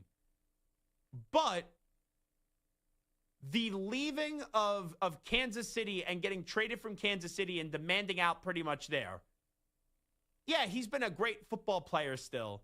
But think about what his legacy could have been if he would have won 2 more championships and had 2 more big moments. Because, right, in theory, he'd be great in those runs. So that's just something to think about, as I do think that's the end of Tyreek Hill last night, where he'll continue to play a year or 2 or whatever. But I don't believe when you suffer that gruesome of an injury and you rely on your speed and now you're in your 30s, I don't think Tyreek Hill is ever going to be the same player again. Now, one more off of what happened last night. Right, we had 2 games. We saw the Miami Dolphins beat the Jets, and we also saw the Cincinnati Bengals get thumped by the Denver Broncos. So now there's an injury excuse again for Mike McDaniel. We're sure they're 1-3, but for years people have said, oh, well, he didn't have Tua. Now it's going to be, oh, well, he didn't have Tyreek Hill. I don't think losing Tyreek Hill because people are fed up with Tyreek Hill is going to save Mike McDaniel's job. If at the end of the year you don't think Mike McDaniel is the guy, and right now I don't think he is, and they're 1-3, their 1 win came up against the Jets, there's going to be more bad moments than good moments this year for the Dolphins. So at the end of the year, I confidently can say that I do not believe and I do not expect that Mike McDaniel will still be the coach of the Dolphins. With that being said, though, what about Zach Taylor? Zach Taylor now has had the slow starts. Ironically, this year they got off to a good start, but then you lost Joe Burrow. But he's had a lot of Joe Burrow injuries. So heading into this year, what do people say? The defense has got to be serviceable. You have to get off to a good start to the season, and Joe Burrow has to stay healthy. So I'll ask you this question. Let's skip around the room here. You look at the Cincinnati Bengals. I'm going to assume they don't make the playoffs. I know the Bengals are 2-2, right? It's not impossible for them to go like 9-8, 10-7. I'm not expecting that because Jake Browning, I don't think, is as good as the way that he played, the other year, a few years ago when Burrow got hurt. And that offensive line is terrible. I don't think that defense is that good. And they can't run the football right now. And you see Jamar Chase getting frustrated. So I'll ask you this, Stu, because I think we're all real quickly, first part, then I'll ask second part. Yes or no, are the Bengals going to make the playoffs this year? They will not make the playoffs. Samter, I'm assuming you agree, right? Yeah. Okay. So we all think they're not going to make the playoffs. So if they don't make the playoffs again, will Zach Taylor be back for next season, Samter? And Stu, what do you got? I say he will not be back, even though, the Burrow thing is obviously a real reason. It's a good excuse. It's a good excuse, but I think they're going to need a reset big time, and I think it's going to start with Taylor. If they miss the playoffs, Samter, do you think that's it for Zach Taylor in Cincinnati? So it should be the end of Zach Taylor in Cincinnati, but I don't think it's because they don't make the playoffs. Because like you said, there's been the injury issues. Mm-hmm. There's just something missing with Zach Taylor. He's a smart guy. He just doesn't seem like he has that it factor. And I think that we've just seen enough of the even if Burrow was healthy, I wouldn't really have as much expectations as you probably should for a team with that amount of talent. So I think he's gone, but I don't think the Joe Burrow injury or making the playoffs or not will have any impact. If they somehow reel off like 12 wins, win the division, go to the AFC title game be back without Joe Burrow and Jake Browning does all this, then maybe they keep him. But if they make the playoffs, he's definitely back. If you have Joe Burrow out for this entirety of the season pretty much, and you make the playoffs, he'll be back as the coach next year. But here's why I'm not ready to say that they're definitely going to fire him. I think they should move on. I think it's time to move on. I'm in agreement with you guys. He's under contract through 2026. Now, for any other organization, it's only 1 year you got to pay 2 coaches. It's not a big deal. For the Bengals, they're notoriously cheap. So maybe they just make him a lame duck coach heading into next year, and it's okay. We'll use the Burrow as an excuse, and we'll give you one more opportunity. That's why I think that one is tougher to determine than compared to Mike McDaniel with the Miami Dolphins. Real quickly, because I know we got into Tony Elliott on the other side, 888-710-4ISN, 888-710-4476. Let me go to Francois in Dallas next up on the Infinity Sports Network. He wants to talk about the Dallas Cowboys. Francois, go ahead. Yeah, thank you so much for taking my call. And like always, if you'll put me on hold so I can hear your response, I appreciate it because I respect your opinion. I want to point out two things. First, about Micah Parsons. For 3 consecutive years under Mike McCarthy, when they were in the playoffs, he did nothing. 1 sack. Then you had all the hoopla surrounding his return to Dallas this past week. They put a plan together. They shut him down. And the sack that he was credited for, I have no earthly idea how they credit that a sack because Dak was beyond the line of scrimmage. And like Dak said during his press conference, that was a storyline for you guys. And that's exactly what it was. He's never played big in big games. So just because Micah Parsons is who he is, nobody's saying he's not talented. We know that. Mm-hmm. But talent means nothing unless you're on the big stage in the biggest of games and you have 4 or 5 sacks and you take over the game in the fourth quarter. He didn't do that. He did not do that. My second point is regarding the defensive ends for the Cowboys. Like I told you a few weeks back, they've got to see if they can play. Not happy with Nealon, happy with Houston, right? Sam Williams is coming on. We know they're last in the league. I understand that completely. But what I will say is they're number one, they weren't a Super Bowl contender from the outset. They're a draft and development team. In time, though, I think this year, if they can somehow fix the details on the back end and the communication issues that you have, I think, and I call them easy, the second-round pick out of Boston College that had 16.5 sacks in college last year. His sack total in college translates to the pros similar. I'm not necessarily comparing him to Dwight Freeney. I know how good he was. But Freeney had the same kind of sack numbers when he came out of Syracuse, and it translated to the pros. I think eventually those young defensive ends will start getting to the quarterback and putting him on the ground. I appreciate your time. Yeah, you got it, Francois. Good phone call. I still don't know how they ruled that a sack. They said he didn't get any yards, but I did think that Dak was past the line of scrimmage. Either way, I was surprised when I saw that as a sack. With that being said, though, it was the one play really Micah really made in the game because it kept Dak out of the end zone. But yeah, they need more pressure on the quarterback. Now, there's no doubt about it. James Houston had a nice strip sack, right? Good play. Helped change around the complexion of that game. They're going to the well with Jadeveon Clowney. I think he's too old at this stage. The secondary's also been injured with Bland and with Trayvon Diggs as well. And Diggs made a nice play late in the game. But they got to get to the quarterback more. And if you have a secondary that's iffy and you don't get to the quarterback, that makes an iffy secondary even worse. It is the Zach Gelb Show on the Infinity Sports Network. We'll take a break. We'll come on back. Tony Elliott from Virginia, their head football coach after their huge win up against Florida State, will join us next. You're in a 5-minute break.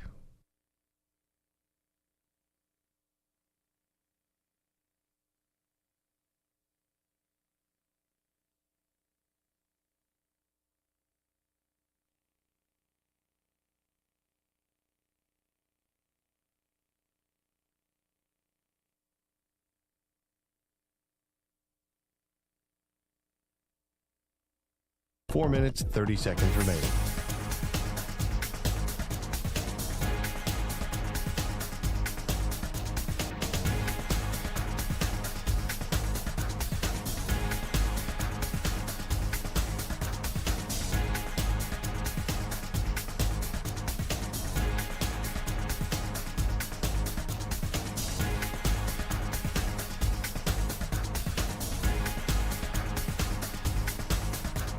Four minutes remaining.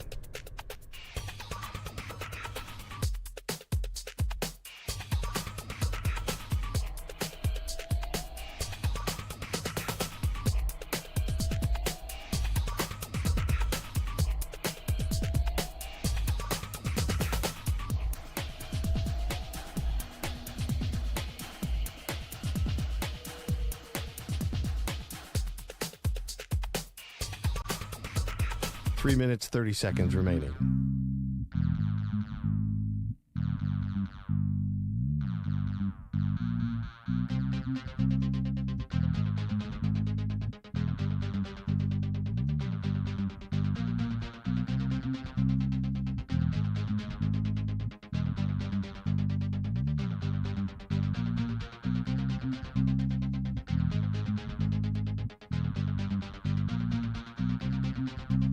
Three minutes remaining.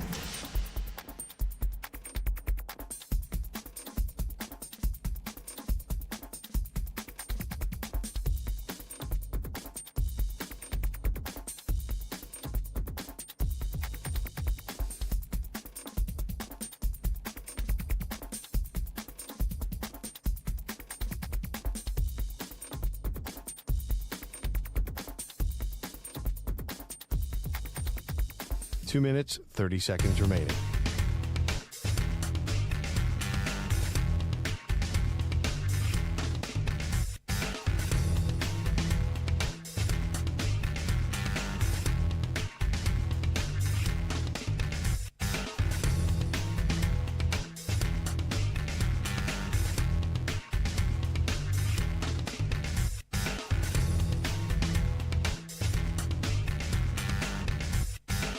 Two minutes remaining.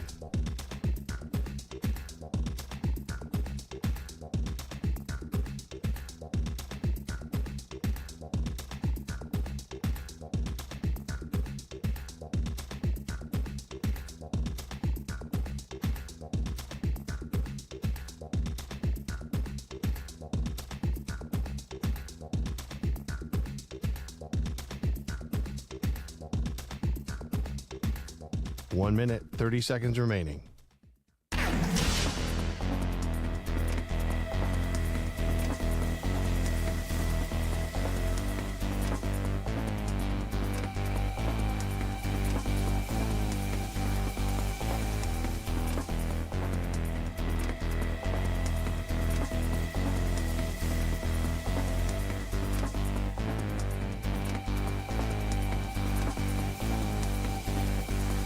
1 minute remaining.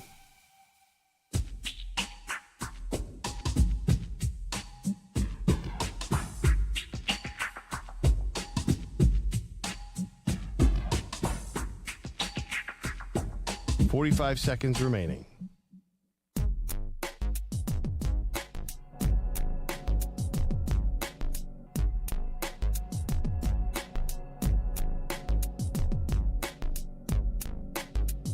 .30 seconds remaining.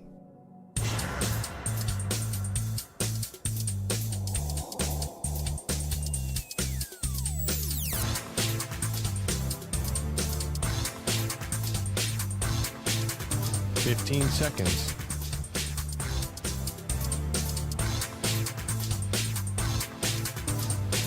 Break ends in 5 seconds.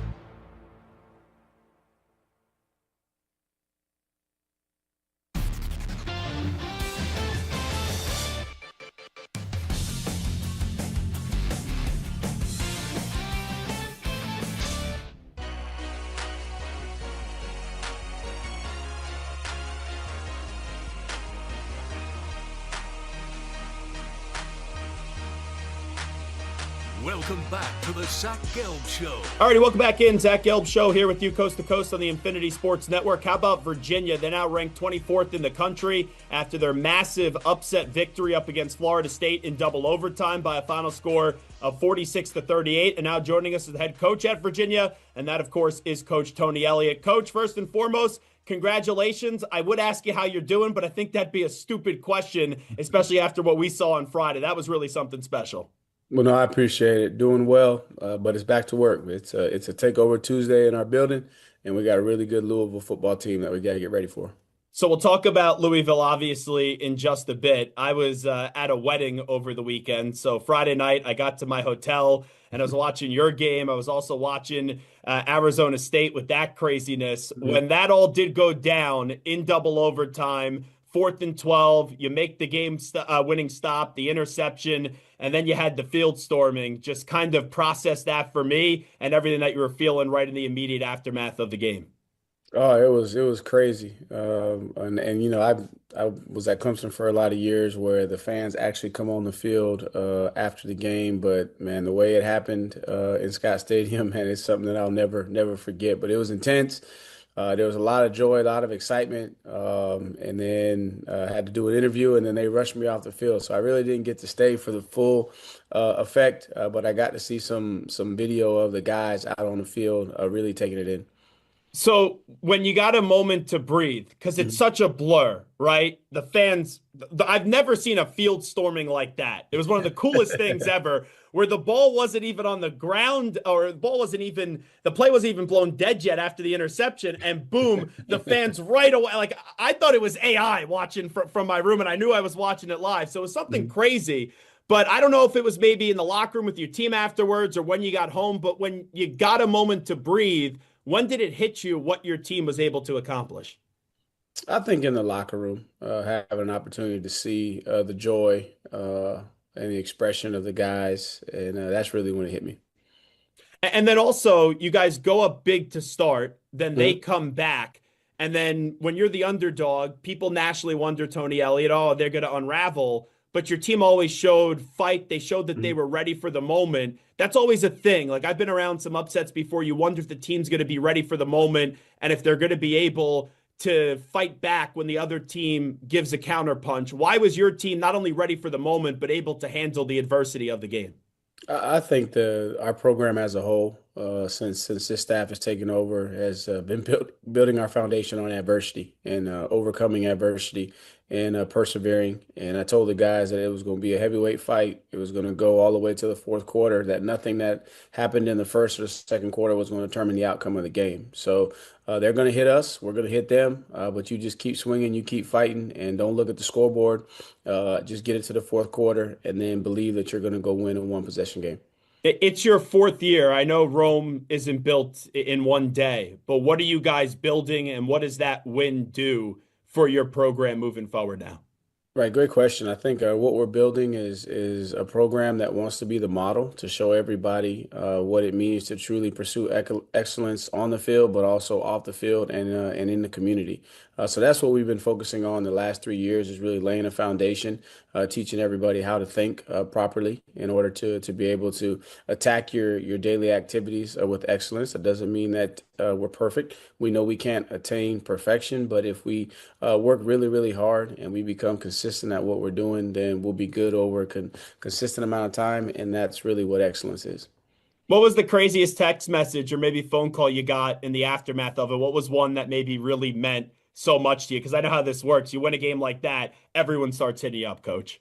Man, I had so many that meant a lot. I don't know if I can just pinpoint one, but it was pretty cool. I got a call from Coach Kroom, who's somebody that when I transitioned to Clemson to coach running backs, he was one of the first individuals that I met with, and he's kind of been in a position where I am before, and he's been a mentor, and just to hear his excitement for that victory was pretty cool.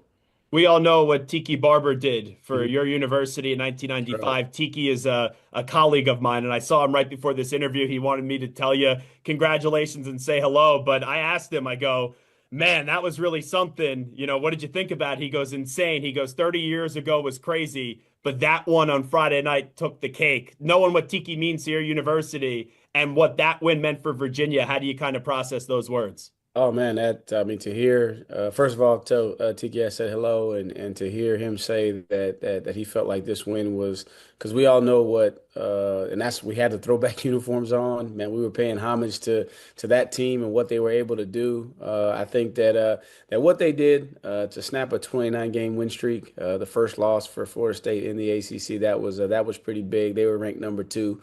So I think they got us, but I'm just glad that we're in the same conversation, and I'm glad that Tiki and all the former players are proud of what we're doing.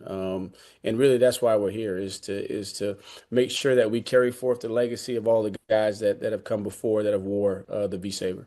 You know this, and I like how you started off this conversation talking about how now it's on to Louisville. How do you guys move off what was such an incredible victory and lock back in? I know Louisville's a good team, they're undefeated, Yep. but sometimes you win a game like this, people start to breathe, people start to get complacent. Right. And I know as a coach, you'd rather be in that spot where you're winning that game on Friday rather than losing it. But now it's Right. managing how you don't make that the only successful part of your season. Yeah, so it's really, up to our senior leadership to make sure that we don't deviate from, the way that we prepare. We have a very, very methodical way in which we go about our week. We have themes of the day. We know what needs to get accomplished. We talk about being inside out. That's what we're trying to establish as part of our identity. And so really it's a great opportunity for our guys to manage success. I think we all know how difficult that is. And I'm glad they're getting to experience that. But, they had Friday night and Saturday, and then Sunday we were right back in here with treatment. And Monday we're on the practice field. Today is takeover Tuesday. It's the heaviest day of the week. A lot of base down install. We're in pads. So we gotta get after it. It also helps when you have a quarterback who's so damn tough and who's been through so much on so many different stops in Chandler Morris. That's to me what stands out to me the most about him is his toughness. How about you when you look at what you got with your quarterback? That's right. So the way that I describe him, he's a warrior and a winner. I mean, he's a warrior out there, and everybody's gonna lay it on the line for him because they know that's exactly what he's out there to do. And he's been around winning, his whole life. He just knows how to win, and so that's how I would describe him. He's a warrior as a player, and then he's a winner as a leader. How many times, by the way, I know coaches, right, they break down everything and they got to move on to the next one, but the final play, how many times have you watched it probably by now? To be honest with you, about two. uh, about two, and then it's on to the next. But I'm sure that there's a lot of folks around here that will continue to watch that play for a while to just relive that moment. But my objective is to make those moments common for this program, not just something that happens every once in a while or on an occasion. I wanna bring the experience that I was fortunate to be a part of one of the winningest programs over a decade. and got to experience really, really, really cool moments. And that's what I want this program, this university, this athletic department, this community to experience. And we took a step. We got a long way to go, but we did take one step, and I'm glad everybody got to experience. And hopefully that will, energize and unite everybody, because it's going to take not just the guys on the field. Like what made that moment cool was it was all of the people running on the field. Right. So they played a part of that. And they also played a big part in the false start on fourth down right before that. So we're all in this thing together. So I'm glad everybody got to experience it. But we're back to work trying to make sure that we chase something bigger. We got bigger goals in mind with this football team. How have you changed? We all know what you did at Clemson, but from year one to now where you're at Virginia, how have you changed individually, Tony Elliott, as a coach? Oh, man. Wow. Great question. The first thing is I had to kind of slow down and be realistic and understand that I was coming from an environment where everything operated at a certain speed with a certain mindset, and everybody around there had been there inside that environment and understood it. So I had to slow down and really teach, as opposed to assuming that everybody understood the way that I thought, the things that I was trying to implement. So I had to slow down and teach. I think that in terms of managing and dealing with the players, I've kind of, I wouldn't say relaxed, but I've adapted because it's a different time in college football, right? There's a lot of distractions, there's a lot of changes, and so I've had to really just listen. And process, and then try to figure out, the right balance of the things that I know to be true, kind of the old school core values, and then being able to articulate those to the young people in a way that they understand, right? Because times are changing. But at its core, to win football games, it takes certain things. So that's been kind of the way that I've had to go. I've had to slow down, be realistic, teach a lot more, and then also learn a lot more about kind of my surroundings so that I can hopefully make the best decisions that will impact everybody the right way. Last thing I'll ask you, Coach Tony Elliott, after the great victory up against Florida State on Friday night, the head football coach of Virginia here with us on the Zach Gelb Show. You talk about adapting, right? You were at Clemson forever. We know what Clemson was able to do, winning all those national championships and running the ACC. This was supposed to be a year where Clemson got back to winning a national championship, and Dabo right now has 3 losses. There's all these questions about, can Dabo adapt to this new system of college football? You know him better than anybody. Why do you still think that guy could go win a national championship again at Clemson one day? Because he's done it before. I mean, you can't. I mean, that's Coach Sweeney. You can't count him out. He's gonna figure it out. And man, he did it. Like, think about, he got the job when I think the previous 29 interim coaches did not get hired. He got the job, and then he took Clemson from where it was at that point to what we all know it to be now. So I mean, he's. I would say that their season's not over. Right, so watch out. They're going to bounce back. So you can't count him out, because he's done it not once but twice, and he's been there 4 times. And man, he knows how to kind of adapt. And the years we were there, we had to adapt, each year. And so I'm fully confident that Coach Sweeney and the Tigers will bounce back. Well, Coach, once again, heck of a victory. That was awesome watching it on Friday night. I'm sure it was even better in person. Was very jealous of that, but appreciate you coming on, and thanks so much. Good luck the rest of the way in this weekend up against Louisville. No, really appreciate you having me, and again, please tell Tiki I send my regards. You got it. There he is, Tony Elliott, joining us on the show after Virginia had their huge upset up against Florida State on Friday evening. Richard Ackerman is here. We'll get an update in with the Ackman in just a second. We were having this conversation earlier on the show. The best rivalries in sports these days, and we threw out 4 that to me are not even up for debate. They have to be in the top 5: Ohio State, Michigan, UNC, Duke, Yankees, Red Sox, Lakers, Celtics in terms of active rivalries. We got some responses since then, and some of those responses, Bears, Packers, right? Alabama, Auburn that we talked about, Carlos Alcaraz versus Djokovic, Texas, Oklahoma. Red River rivalry. Yeah, Caitlin Clark, Angel Reese, LeBron James, Steph Curry, the Los Angeles Dodgers and the Slam Diego Padres, the Montreal Canadiens and the Boston Bruins, and here's the one that I think is the answer for the 5th spot. Steelers, Ravens, which is a good one. Steelers, Ravens. Not over a long enough period of time for me yet. Mm-hmm. Well, that's why It's a good one. Active. Oh, Yeah. I mean, it's going. It's ongoing. It gets a good honorable mention. How about that? Okay. Samter is throwing out this one, and I think it's interesting because it's not traditional. Arizona State? No. No. I did bring that one up, though. You could put the forks down on that one. He did say Bills and Chiefs. With all the classic games that we've seen. It's a good one. Not bad. I counter with the Bills gotta win one when it matters. Not just in the regular season. They gotta win when it matters. Very true. It used to be Steelers-Raiders was a great rivalry in the 70s. Yeah. But that one didn't age. Cowboys-Niners. Back in the day. Cowboys-Niners, yeah. So, all right, it is Zach Gelb Show on the Infinity Sports Network. We will take a timeout. We'll come on back. We will get to a news brief. Marcel Reed, the quarterback at A&M, will join us coming up at the top of the hour at 5 p.m. Eastern Time. Update time. Here's Zach. Infinity Sports Network Sports Flash. And it's sponsored by Progressive Commercial Insurance, protecting your businesses and business vehicles 24/7. See if you can save at progressivecommercial.com. Playoff baseball today, and led off with a great pitching duel in Cleveland as Tarek Skubal got the better of the Guardians. 7 2/3 innings, gave up a run on 3 hits, and struck out 14. And the Tigers, after blowing the division to the Guardians, take game 1 by a score of 2-1. Right now at Wrigley, the Cubs have taken the lead as they head to the top of the 6th. It is a 2-1 game. Chicago pulling in front with back-to-back homers in the 5th from Seiya Suzuki and Carson Kelly. Still to come, the Yankees and Red Sox battle once again tonight. Game 1 is in the Bronx, and the Dodgers host the Reds in the final game of the day. Ron Washington will not return as manager of the Angels, nor will interim Ray Montgomery. The Angels, the 4th managerial opening. The Ravens' Lamar Jackson could reportedly miss 2 to 3 weeks due to a hamstring injury. And former Syracuse star Lawrence Bowden has passed away at the age of 53. I'm Rich Ackerman. Hey, like us on Facebook. Our handle is INF Sportsnet. That's INF Sportsnet for our Facebook page. This is the Infinity Sports Network.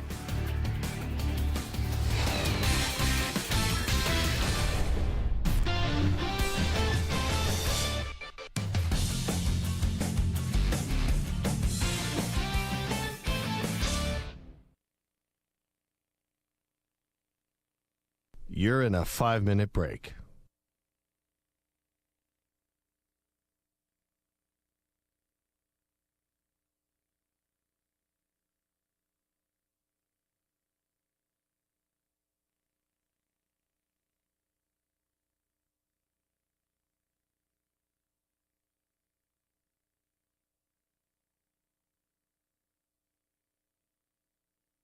Four minutes, 30 seconds remaining.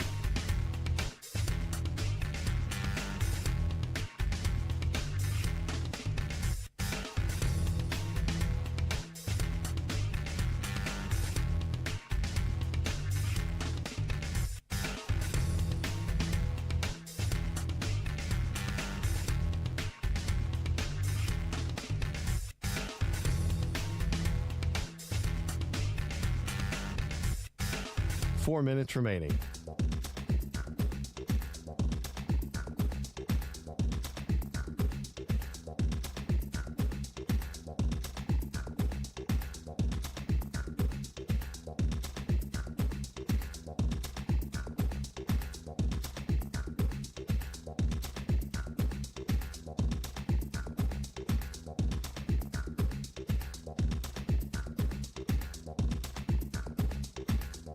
Three minutes, 30 seconds remaining.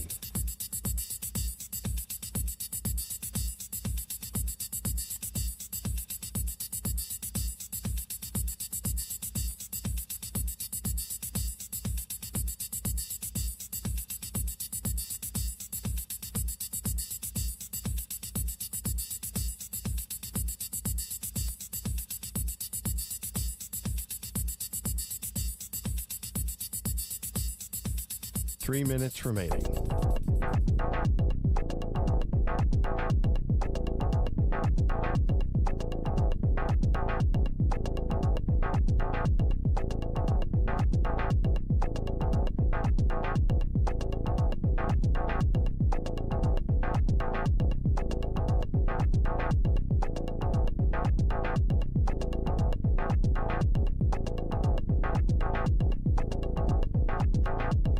2 minutes, 30 seconds remaining.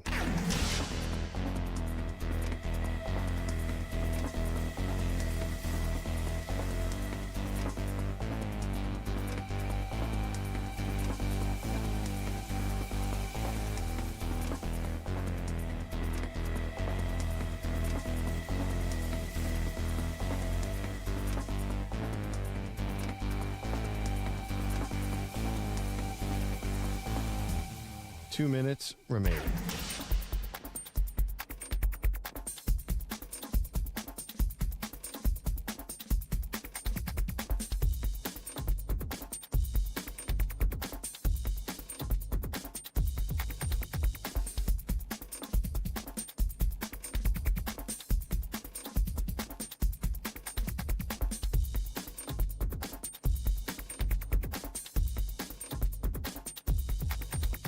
One minute, 30 seconds remaining.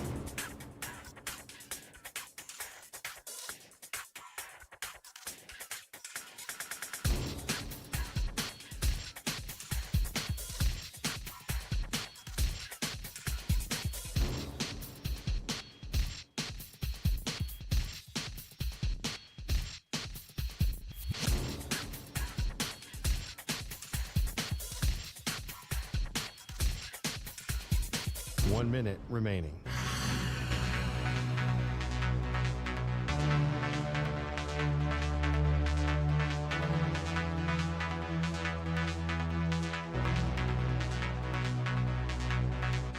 Forty-five seconds remaining.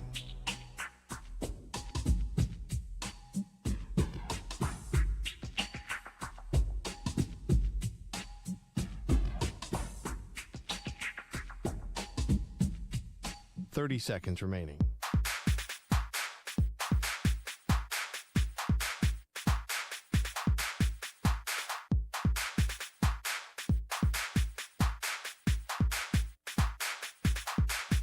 Fifteen seconds.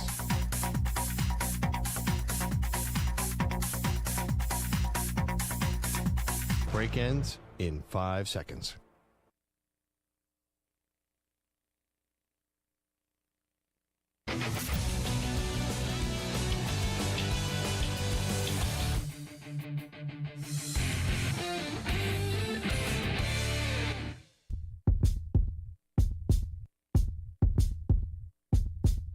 You're listening to the Zach Gelb Show on the Infinity Sports Network. So we're getting a lot of responses after our question that we threw out there on Twitter at Zach Gelb. The best rivalries in sports these days: Ohio State, Michigan, UNC, Duke, Yankees, Red Sox, Lakers, Celtics. If those are the four that have to be on everyone's list, who is the fifth best active rivalry? And some of the responses so far for the fifth spot: Bears, Packers, Alabama, Auburn, Carlos Alcaraz against Djokovic, Texas, Oklahoma with Red River, Caitlin Clark, Angel Reese, LeBron, Steph Curry, Dodgers, Padres, Bruins, Canadians, Steelers, Ravens. And we're looking at active rivalries.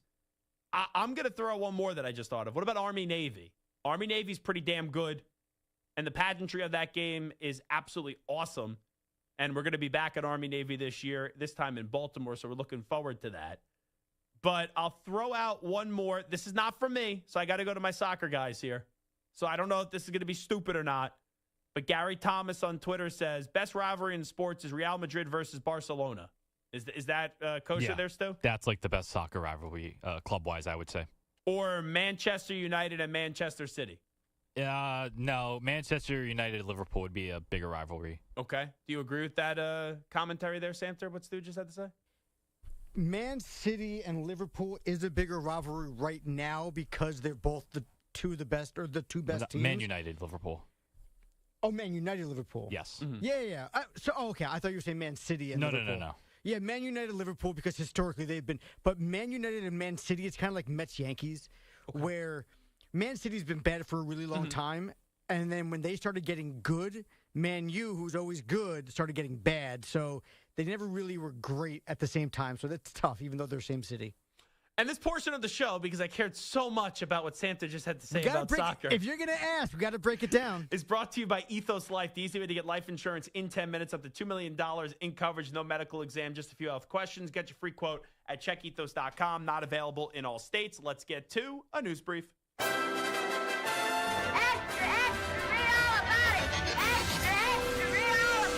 Time for your daily news brief. We get you caught up on the rumors, reports, and reconnaissance from the day in sports.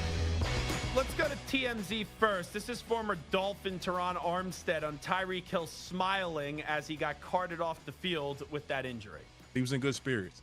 I was like, bro, why were you laughing? Like, what was that reaction? You know what I mean? He was like, just wanted to give the fans, like, some energy. The game was still going, you know what I mean? He really wanted the team to pull out the win. And he was laughing through the pain because it was either that or pass out. So he's crazy. He's crazy. All righty, let's get to the WNBA. It was interesting perspective right there from Teron Armstead. It's something I said similar. Like, I thought he was trying to pump up the crowd there, or I've never heard that one before, that you would have passed out, so you just have to scream and let out some elation, so you didn't do that. So it's interesting perspective there. But this is Nafisa Collier. So this was at her end-of-the-year press conference? Is that what this is? Yeah, if you remember, I think it was Game 3, maybe Game 4 against the Mercury. She got injured at the end of the game on a play that was not called a foul. A player went in and it ended up hurting her foot or her knee, and they were furious. And then you saw the coach went off and started cursing and screaming. She got ejected from the game. After the game, she called out the commissioner and the refs and went off, and this whole thing. Well, Collier limped to the podium in a boot, and she had a prepared statement, and for 4 minutes, she just laid in to the commissioner. But this was from today, correct? This was about 45 minutes ago. Yeah, because I see this all over social media. So let's play one of these cuts. She goes off on the WNBA leadership. The real threat to our league isn't money, it isn't ratings, or even missed calls, or even physical play. It's the lack of accountability from the league office. Since I've been in the league, you've heard the constant concerns about officiating, and it has now reached levels of inconsistency that plague our sport and undermine the integrity in which it operates. Whether the league cares about the health of the players is one thing, but to also not care about the product we put on the floor is truly self-sabotage. Year after year, the only thing that remains consistent is the lack of accountability from our leaders. The league has a buzzword that they've rolled out as talking points for the CBA as to why they can't pay the players what we're worth. That word is sustainability. But what's truly unsustainable is keeping a good product on the floor while allowing officials to lose control of games. Fans see it every night. Coaches, both winning and losing, point it out every night in pregame and postgame media.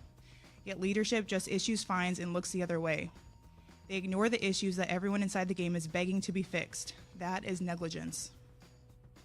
And then she ripped the commissioner, Kathy Engelbert, with Caitlin Clark. She added a Caitlin Clark story why she's electing to rip the commissioner. Go ahead. At Unrivaled this past February, I sat across from Kathy and asked how she planned to address the officiating issues in our league. Her response was, well, only the losers complain about the refs. I also asked how she planned to fix the fact that players like Caitlin, Angel, and Paige, who are clearly driving massive revenue for the league, are making so little for their first 4 years. Her response was, Caitlin should be grateful she makes $16 million off the court, because without the platform that the WNBA gives her, she wouldn't make anything. And in that same conversation, she told me players should be on their knees thanking their lucky stars for the media rights deal that I got them. Yeah, that commissioner's an idiot. I'm sorry. Sometimes the complaining in the WNBA is a turnoff to me. And it's sometimes I don't think is reality. But in this case, if you have a commissioner saying Caitlin Clark is lucky for the platform that the WNBA provides her, well, she is the platform. I'm sorry. The only reason I would ever tune in WNBA is because of Caitlin Clark. So I don't know what the heck Kathy Engelbert is talking about. I've never heard a player go at a commissioner like that, though, in a press conference like that, or at least in a long time. Let's get to Jeff Traylor. How is his team? He's at UTSA. How is his team reacting to the Arkansas rumors that Jeff could potentially be the coach? We'll revisit it because it's always different for each kid. And all the kids on our roster talk about that kind of stuff because that's what everybody else is talking about. So, yeah, I'll address it today again and remind them that I have a long contract here, and that was intentional, and how much we love it here. And we have plans for this place deep into the future. We're not where I want to be. Everybody knows that. I think they know how impatient I am, and I want to be at the very top of every category we have, and we're not. And that's a commitment that I've made to this place, and they've made to me. It just always moves slower than I want it to. But that's a long-term plan, and I plan on being here and seeing this thing through and leaving this place a lot better whenever that day is that we decide we can't do this anymore. But that's a long time from today, I hope. Now, if I'm not mistaken, his contract is through 2031, but you're the coach of UTSA. You're telling me if Arkansas offers you the job, you're not going to take it? Arkansas, by the way, in the SEC. I was reading, though, and it was reminded that Coach Prime, Deion Sanders, did interview for the Arkansas job by the current athletic director, Hunter Yurachek, back in 2020. And he was very impressed with Coach Prime. Just didn't hire him because of the lack of experience. Now Coach Prime has experience. It sounds crazy at first, but it's really not. I thought a few years ago Auburn should have hired Coach Prime. They ended up going with Hugh Freeze. And look at Arkansas. You're trying to make an impact. You're trying to swing big on a hire. At least Coach Prime would bring some attention, some eyeballs, and some excitement. And hey, they got money. They got Calipari there. So imagine if you have two coaches at Arkansas and two of the coaches are John Calipari and Coach Prime. Oh, those would be some good press conferences. Let's go to James Franklin on his defensive coordinator, Jim Knowles, and his background. Yeah, I spoke with Jim about it. Jim talked to the defense about it. I actually was hoping he'd speak to the whole team about it, but he ended up just talking to the defense about it. We'll probably follow back up on that as well. He talked to the staff about it as well. So yeah, I think that's been valuable. Obviously, he's got good perspective on these things and a ton of information, from that situation. So yeah, definitely talked to Jim about it on Sunday, and we obviously had conversations before Sunday about it as well. And I think that's an important message for our entire team to hear. And he was talking about how Jim Knowles last year was the DC at Ohio State, and they had that tough loss at the end of the year to Michigan, and how they rebounded from it. They also lost to Oregon earlier in the season. They eventually did avenge that loss as well in the college football playoff. They ended up winning a national championship. A little difference, though. I understand that they fought through adversity, Ohio State, and all that stuff. James Franklin, this has been an entire career where you've not been able to win the big game. So just because you have Jim Knowles there, do I expect much to change? Because how was that defense the other night with Jim Knowles up against Oregon? Not that good. All righty, we'll take a timeout. We'll get back to more college football when we do return. Marcel Reed, the quarterback at Texas A&M that ranked 6th in the country. He'll join us next.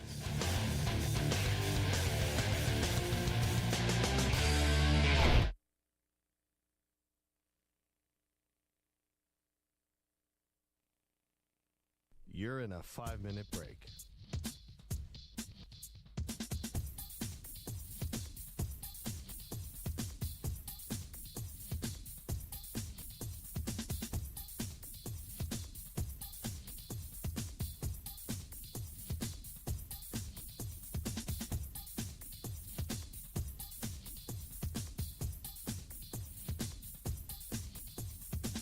Four minutes, 30 seconds remaining.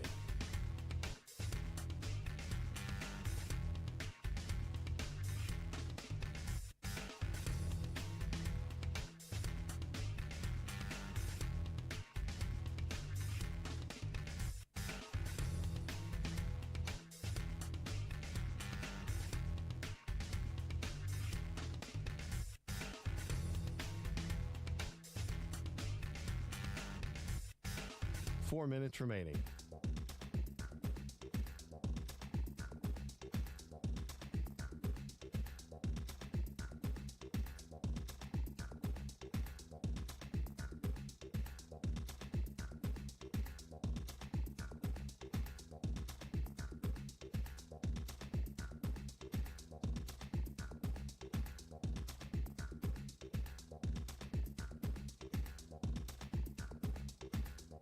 Three minutes, 30 seconds remaining.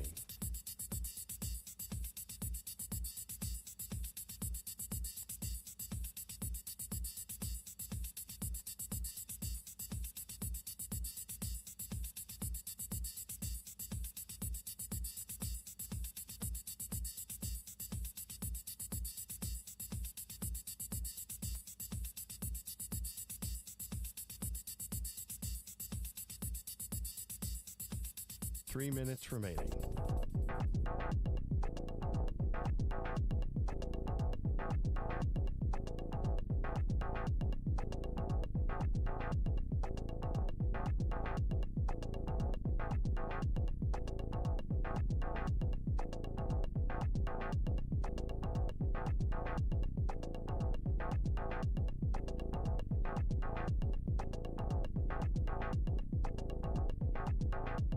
Two minutes, 30 seconds remaining.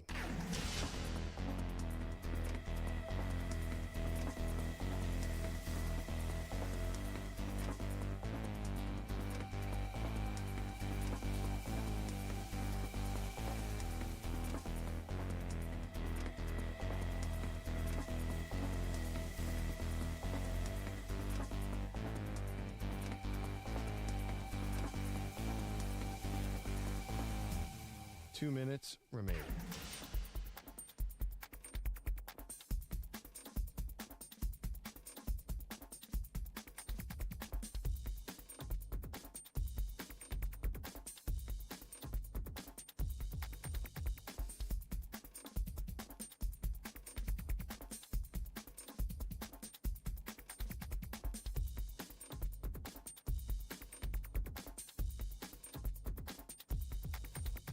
One minute, 30 seconds remaining.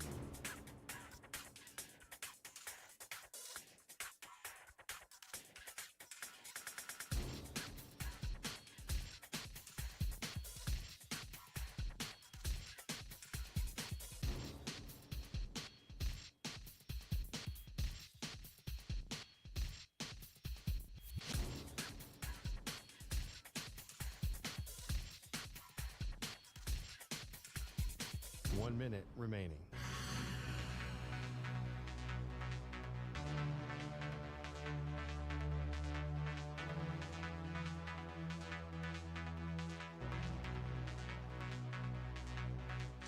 Forty-five seconds remaining.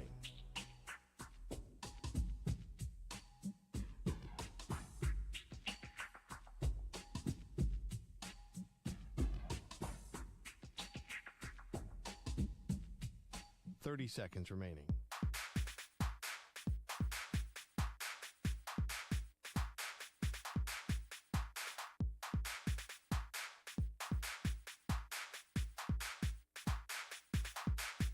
Fifteen seconds.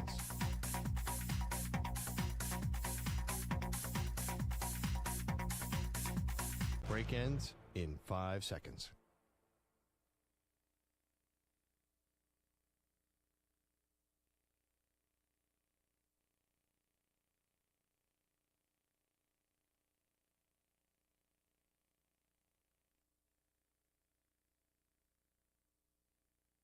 To infinity and beyond.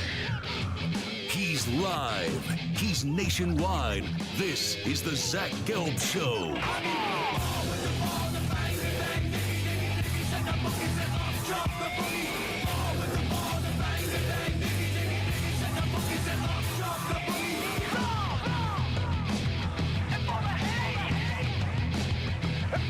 Here's your host, Zach Gelb.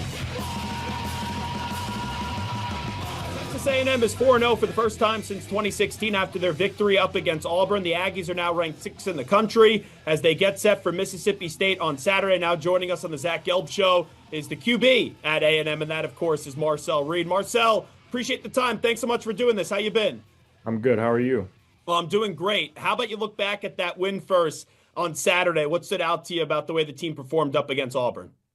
I think we kind of just outperformed them. That's really what stood out to me. Aside from all the penalties and all the setbacks, I think that, we had explosive plays. We moved the ball down the field. Defense made tremendous amount of plays, going perfect in third down stops and fourth down stops. I think if we play a full game on both sides of the ball, mainly offense, and, clean up a little bit of things, we blow them out of the water. But really, just proud to see where we're going with this team and the upside that we have. You said it, right? Your defense, they were perfect on third down. Auburn was 0 for 13. That's like amazing to hear. When you hear that and still say those things, what your defense said did on Saturday, just what kind of emotions does it bring? I mean, it brings a lot of emotion. When you see things like that, that gives offensive people more possessions and opportunities to get more yards up, get more points up, and try to put the ball in the box as many times as we can. I hope the defense can play like that every game, and I hope that we can be at our best every game as well.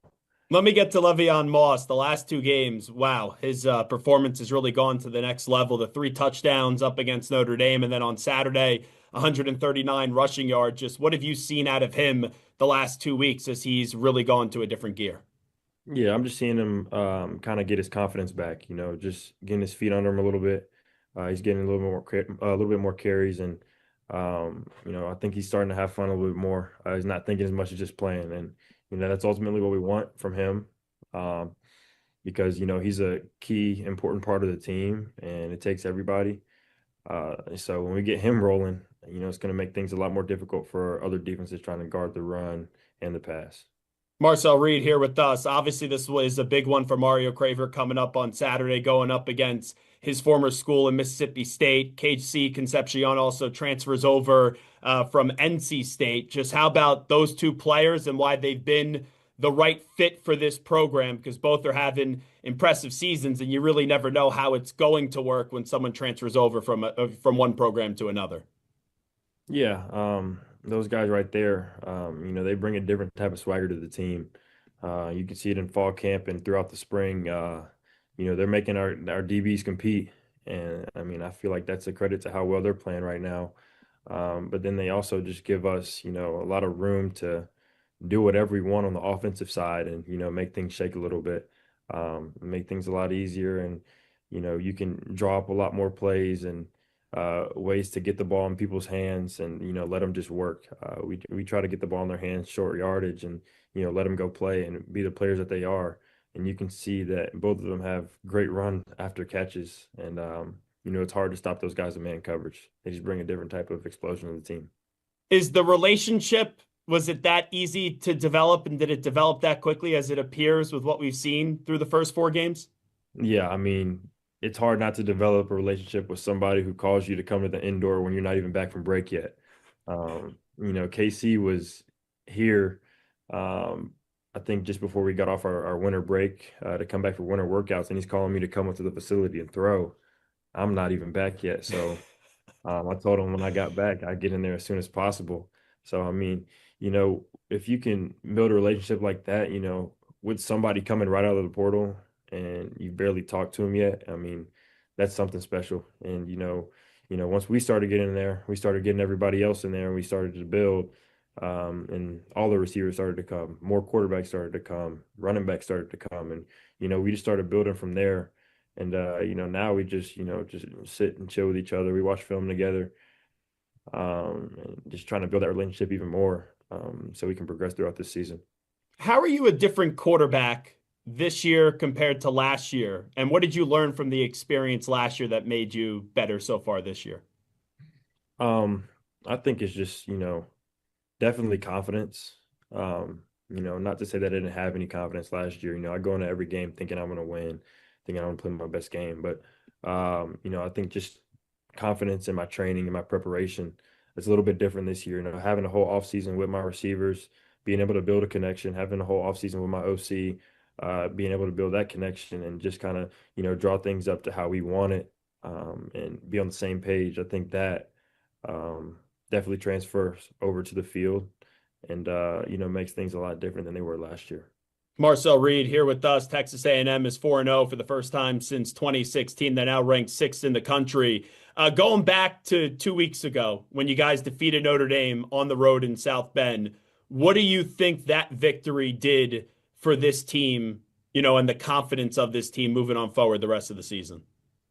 I think all it did was just kind of let us know that we're one of the teams that should be in this.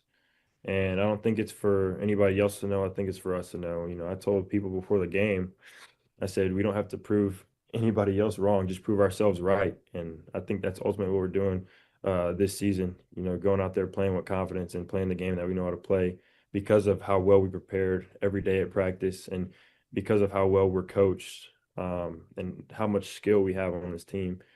there's nobody in this country that can stop us besides us. I know you guys are ranked 6th, so it's weird for me to say that I still feel like you guys are a little disrespected nationally. So do you agree with that? Do you feel like there's more respect that you guys should actually be given around the country? I think, I'd say this a couple weeks back. I think we didn't have much respect. I think now people are starting to see, but not too much worried about a ranking. We're just worried about winning games. We're 1-0 in the SEC, and we're just trying to keep that rolling. So obviously, I know you weren't the starting quarterback last year up against Notre Dame, but your program lost that one. You guys lost Auburn, and so far through the season, you've already avenged those losses this year. I know you had 2 other losses last year, South Carolina and Texas. You see them at the end of the year. When those things happen, I start to think, A&M's on a revenge tour this year. Do you feel like you guys are on a revenge tour this year, or does last year just not matter to you guys? I don't think last year really matters to us. Obviously, we went into this game thinking that we owed them one, and ultimately that was just a message. But the truth was we were just trying to go 1-0, just like we are every other week. We're trying to go 1-0 and beat the team that's in front of us, where the ball is spotted. Doesn't matter who it is. Doesn't matter what happened the year before. Obviously, there's fuel to the fire. There's a chip on our shoulder. But the game plans change sometime. Players change, and it's not the same team as it was last year. Obviously not for us, and probably not for them as well. Marcel Reed here with us. I know you want to get to Saturday, but just taking you back to 2 weeks ago, one more time up against Notre Dame. That 4th down touchdown pass that you had to secure the victory. That's why you go to a school like A&M to have moments like that. How do you just kind of look back on that moment? Because, man, that was a whole lot of fun. I was at the fight, out in Vegas. I was watching it on my computer, and that was really damn cool to see. Dude, I wish I was at the fight. I wish I was at Notre Dame, honestly, if I'm being honest with you. Yeah, I mean, it was real fun. I've spoken about this before. Those are the moments you kind of live for. When you're a kid and you're counting the clock down, trying to make the big play at the last second. That was one of those moments, definitely, and it felt good to finally just kind of get over that hump a little bit. That was the first loss we took last year, and it was at home, so we had to come back to their place and kind of give it back to them. But that play was I feel like it was a testament to what we've done all year. That was another transfer guy that caught the ball for the win, and he's an older one, and on the TV they're calling him a blocking tight end, but that guy has some great hands. Nate can catch the ball. I think he's only had, I don't want to jinx him. I'm not going to say the number, but he's only had a few drops in his whole career, and he started as a walk-on. So, just how special this team is amazing. And, all the weapons we have all over is something that's going to be hard to stop. Wrapping up with Marcel Reed, the quarterback at Texas A&M. Tell me about what makes your football coach special. I got a chance to talk to Mike Elko a few times when he was at Duke, and I always loved his energy. But how about the leader of your program? Yeah, I think what makes Elko so special is what you're going to get from him every day. I think he's probably one of the most honest coaches I've ever had in my life. He'll tell you how it is. He'll tell you how it isn't. And, you can see that because he put out on the media the other day that he's fining us for getting penalties now. And he wasn't lying about it. He was so serious. So I think just, his knowledge for the game, his honesty, and, how much success he wants for his players, how much love he has for his players, I think is what sets him apart from all other coaches. So I read the quote after the game that you had where you said to the fans, just stay with us. I hear that from afar, and I'm like, all right, I know it wasn't the greatest day for the offense, but you guys are 4-0 for the first time since 2016. What is there really to complain about? Can you kind of just take me through your thought process, why you thought it was important to just tell the fans after the game to stay with this team this year? I feel like there's, to be honest, a lot of false hope. Not within the locker room, I think outside of the locker room. And, I don't too much listen to what people say outside of the locker room. But, throughout previous years, I feel like, people always think A&M gets so high. And then, once we get later in the season, there's no more faith in the team. Like, just stay with us. Like, if you're a fan, you would believe, if I'm a fan, I'm gonna hope my team's gonna win every week. No matter if they lost 3 games before, I'm coming to the next one to see if they can win that one. So, like, I'm really just telling, the 12th man, if we're so great and, we support A&M like we say we do, then just stay with the team, stay with us, and, we'll give you everything you want. Hey, I want to ask you about your backup quarterback because I'm very friendly with Josh Booty, who obviously played at LSU. And before the season, he's like, hey, Marcel Reed's going to have a good season at A&M. But he's also doing his homework, and he really fell in love with Miles O'Neill. Just what stands out to you about Miles, and how about the quarterback, room and just the competition inside of it, how you guys try to make everyone better? Yeah. I think one thing that stands out about Miles is he can probably throw the ball 80 yards on his knees. But that dude's really strong. He's really big. He has a great stature, and he's a good person too. Like, Miles makes it competitive, and that's what I like. He brings something different to the table a little bit aside from me, but he's still athletic and can run, and I wouldn't want to tackle him if he's running downhill at all, because that guy's a 21, 22 speed guy at 6'5", 230. So he's a tremendous athlete, has, great upside, great arm, and can put the ball anywhere. I know you got Mississippi State this weekend, and they're no pushover. We saw the great game last week, even though they lost to Tennessee. But have you let your brain yet with this start? Because when you start 4-0, when you're ranked 6th in the country, people will start to mention you maybe as a Heisman Trophy candidate. People will start to say A&M can be a college football playoff team. I know those are the goals, right? And those are what aspirations are. Have you let your mind, though, go in that direction yet? Not really. Obviously you see it, but, none of those things matter unless they're at the end of the season. And, that's what we're trying to get. We're really focused on Mississippi State. They're a good team. Their offense have been playing a lot, really well. And they've been putting up points against teams that, they probably wouldn't have last year. So Coach Levy's doing a good job over there, and they have a pretty solid team that can compete in the SEC. And, we're just trying to prepare our best to go play on Saturday night. Last thing I'll ask you, just because I knew you said you wanted to be at the fight. So if it's not football related, I know when you're a quarterback, right, you got to be all ball. You got to be locked in at football. It feels like 24/7. What is Marcel Reed like when it's not having to do with football? Tell me a little bit about yourself. I like to go play basketball at the rec. And I usually do that on my off time, like off-season time, when, injury is not really prevalent, I guess. But yeah, basketball is my first love. It still is. I love basketball definitely more than football, but I felt like I was just better at football. But yeah, I do that. And then other than that, I chill at the house. I don't really watch much TV or anything. I'll go hang out with friends if I need to, just to have company. But, I don't really do a lot. I think football has just been my whole life. I might turn on some highlights, some old highlights, or just watch college football highlights from Saturdays and all games, no matter who played. But yeah, I don't really do a lot. Just hang out with people and friends. Why do you like basketball more than football? Just wondering, because I may say you're pretty damn good at the football thing, if I may say so. Yeah, I don't know. I guess it's just basketball. It's like I like shooting. I can score. I'm a good shooter. Yeah, what was your scouting report? Like when I played basketball, I'm setting hard screens. I'm rebounding the ball. I'm throwing elbows. I was a little bit of a dirty player. For you, Marcel Reed at basketball, give me the scouting report so I can envision it. Better deny. Because if I catch it and shoot it, it's wrapped. Get hot. If I get hot, it's going to be a long day. It's going to be a real long day. Don't let me get hot. I've hit 7 threes in a game before. Love it. Love it. Marcel Reed, well, good luck coming up on Saturday night. Heck of a start to the season. Enjoyed the conversation. Thank you. Thank you. There you go. Marcel Reed making his first appearance on the Zach Gelb Show, and I hope not his last. That's an honest athlete, I'll tell you.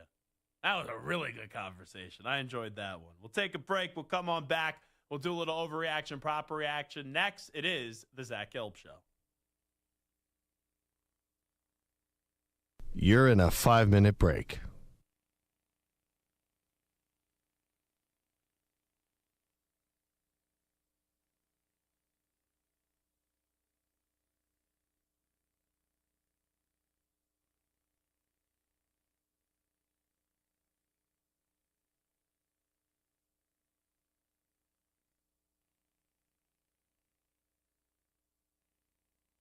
4 minutes, 30 seconds remaining.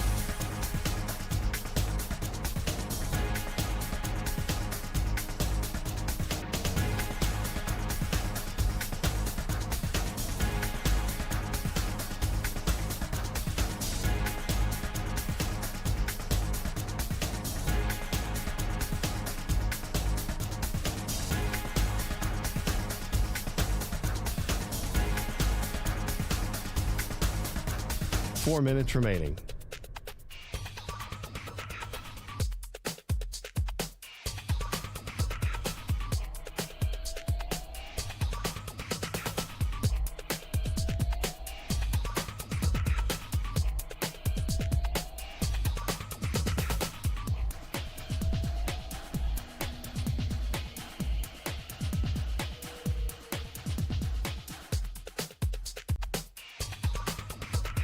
Three minutes, 30 seconds remaining.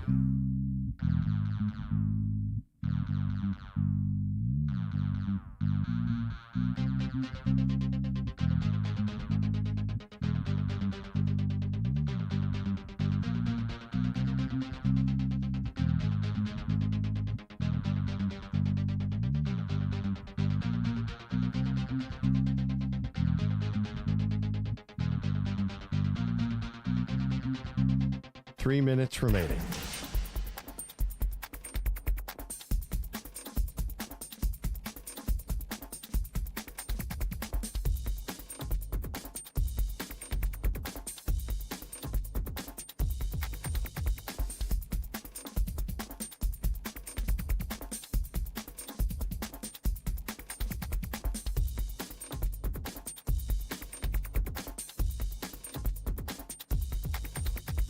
Two minutes, 30 seconds remaining.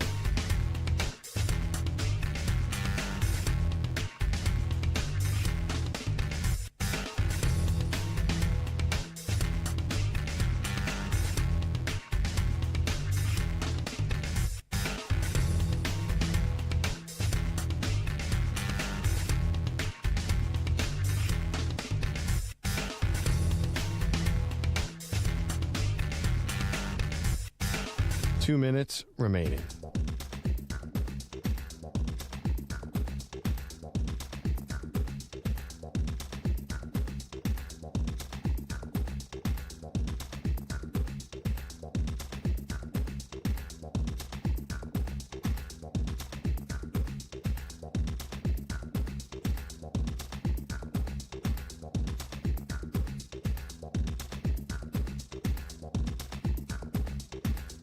One minute, 30 seconds remaining.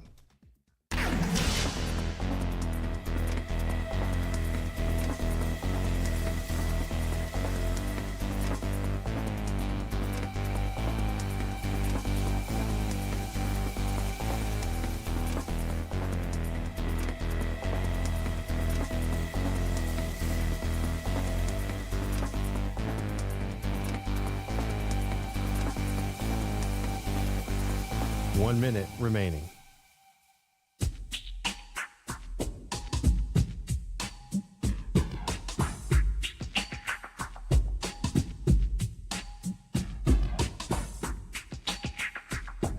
.45 seconds remaining.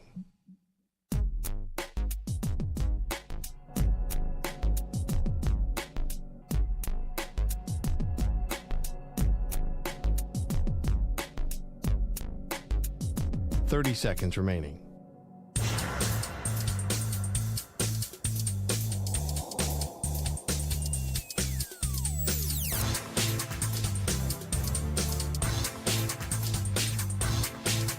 .15 seconds.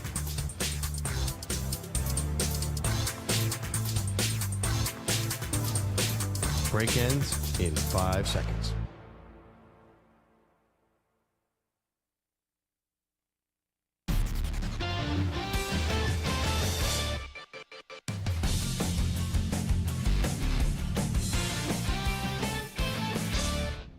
Another football week is complete, which means it's another week to freak out about your favorite team. Which takes are truly crazy? But sometimes a game can be so bad, it's almost good. You know what I'm saying? No. And which are so crazy, they might be right. He's 6'5", he's 245 pounds. He's probably a Popeye's biscuit away from being a tight end. Zach lets you know in this week's edition of Overreaction or Proper Reaction.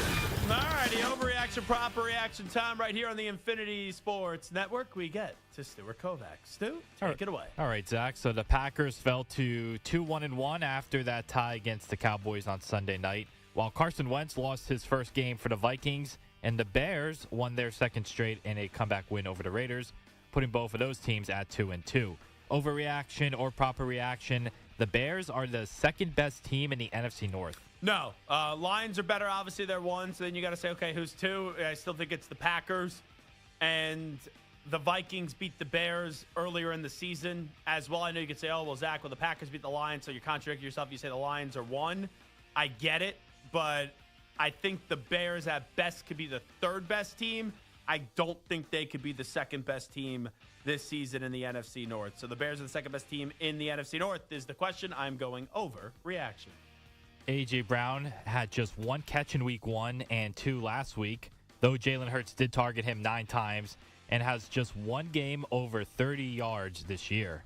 Once again, the Pro Bowl receiver is unhappy, posting some cryptic messages about his role on the offense, though Nick Sirianni doesn't sound all too concerned. Is it your understanding that AJ still wants to be here? Yeah. Obviously AJ is very important to this football team. I know he wants to contribute. And do the things that he's capable of doing. And he's had a couple games where he hasn't been able to for different reasons of why we haven't in these games. So I question nothing about his desire to play great football, his desire of being a good teammate, his desire to be here. Overreaction or proper reaction, A.J. Brown is not worth the drama anymore. They just won a Super Bowl. There was drama last year. And going into this year, I think he's perceived to be a top 5 wide receiver in the league. Now, the stats don't indicate that with what he's done so far.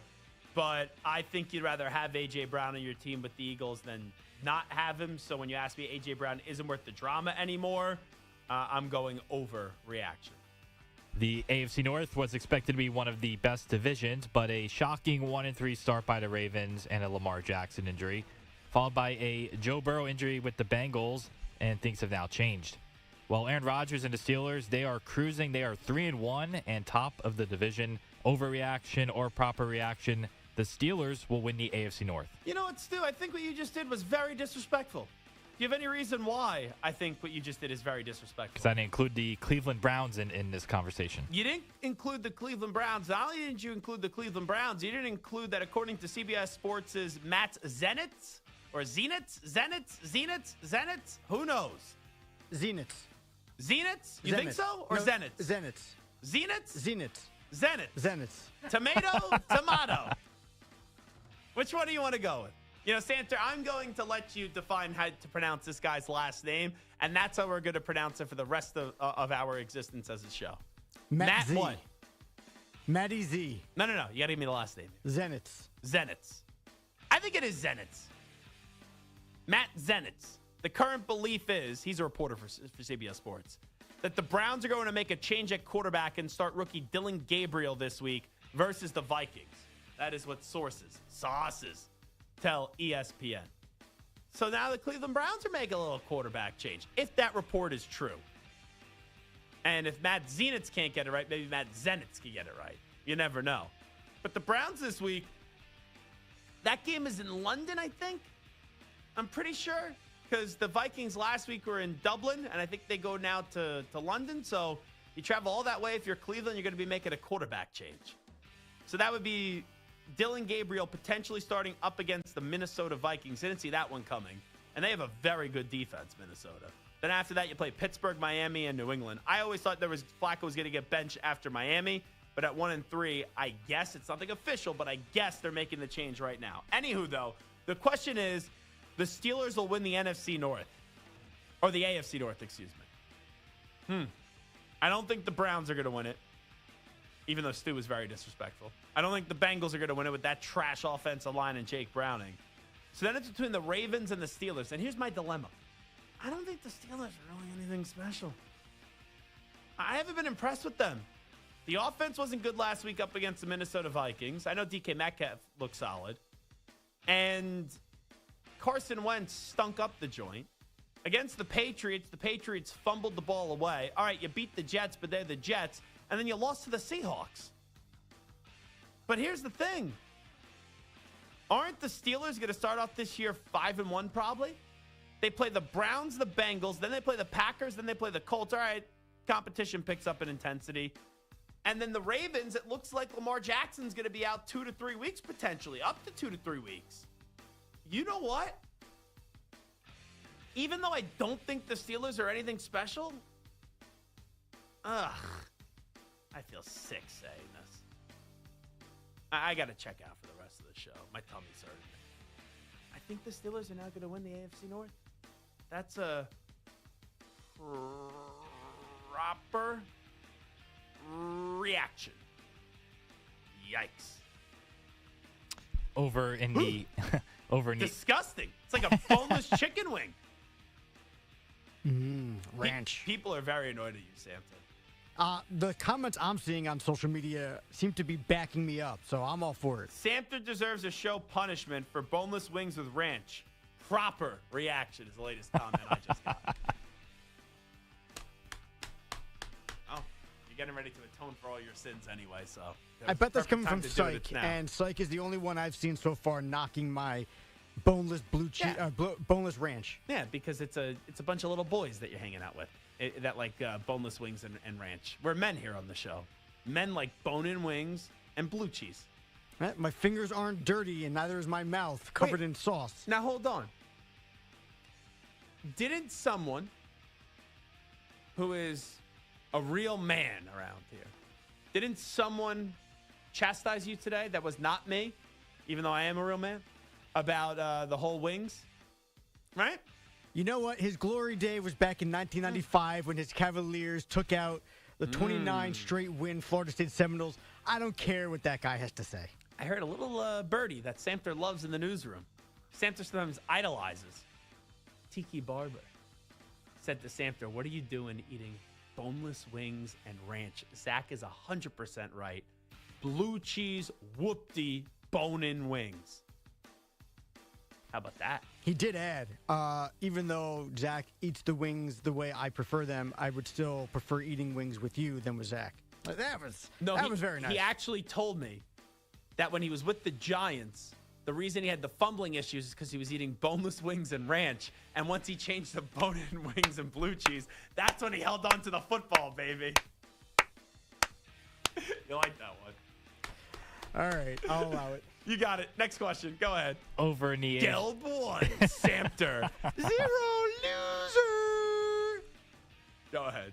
Sorry, Stu. Over in the AFC South, the Colts, they dropped their first game of the season in a tight one against the Rams, while the Jags won their second straight to tie Indy for the lead in the division, and the Texans finally got a win in the win column. Trevor Lawrence has been solid but not great, averaging around 200 yards passing a game with 5 touchdowns and 4 picks. Overreaction or proper reaction, the Jaguars will win the AFC South. That is an overreaction. I still think it's the Colts. For the Colts to lose the game this year, they needed to put 10 guys on the field on the game-winning play by Tutu Atwell. They needed Adonai Mitchell to not only fumble the ball out of the back of the end zone because he was prematurely celebrating, and then they also needed him to hold on what would have been a Jonathan Taylor touchdown. That's a lot of bad things, and if you would have just had one of them not happen, you probably win the game up against a great team or a very good team in the Rams. So the Jaguars will win the AFC South. I still think it's going to be the Colts. That is an overreaction. The NFC West is the tightest race in the league, with the Seahawks, 49ers, and Rams all sitting at 3-1, while the Cardinals are 2-2. The 49ers have been crushed by injuries, and now Brock Purdy and Mac Jones are nursing injuries and are both question marks on a short turnaround against the Rams on Thursday. Overreaction or proper reaction, 3 teams from the NFC West will make the playoffs. Lions will make the playoffs. Packers will make the playoffs. Eagles will make the playoffs. Tampa Bay will make the playoffs. You will have an NFC West winner. That would be 5, so that would include 1 from the NFC West. Then you're looking at Seahawks. You're looking at the Rams. You're looking at the Commanders. You're looking at the Vikings potentially. I think it's going to be close. And if there's going to be 3 teams from one division, it's either going to be the North or the West. I'm not going to get fooled here by the quick start.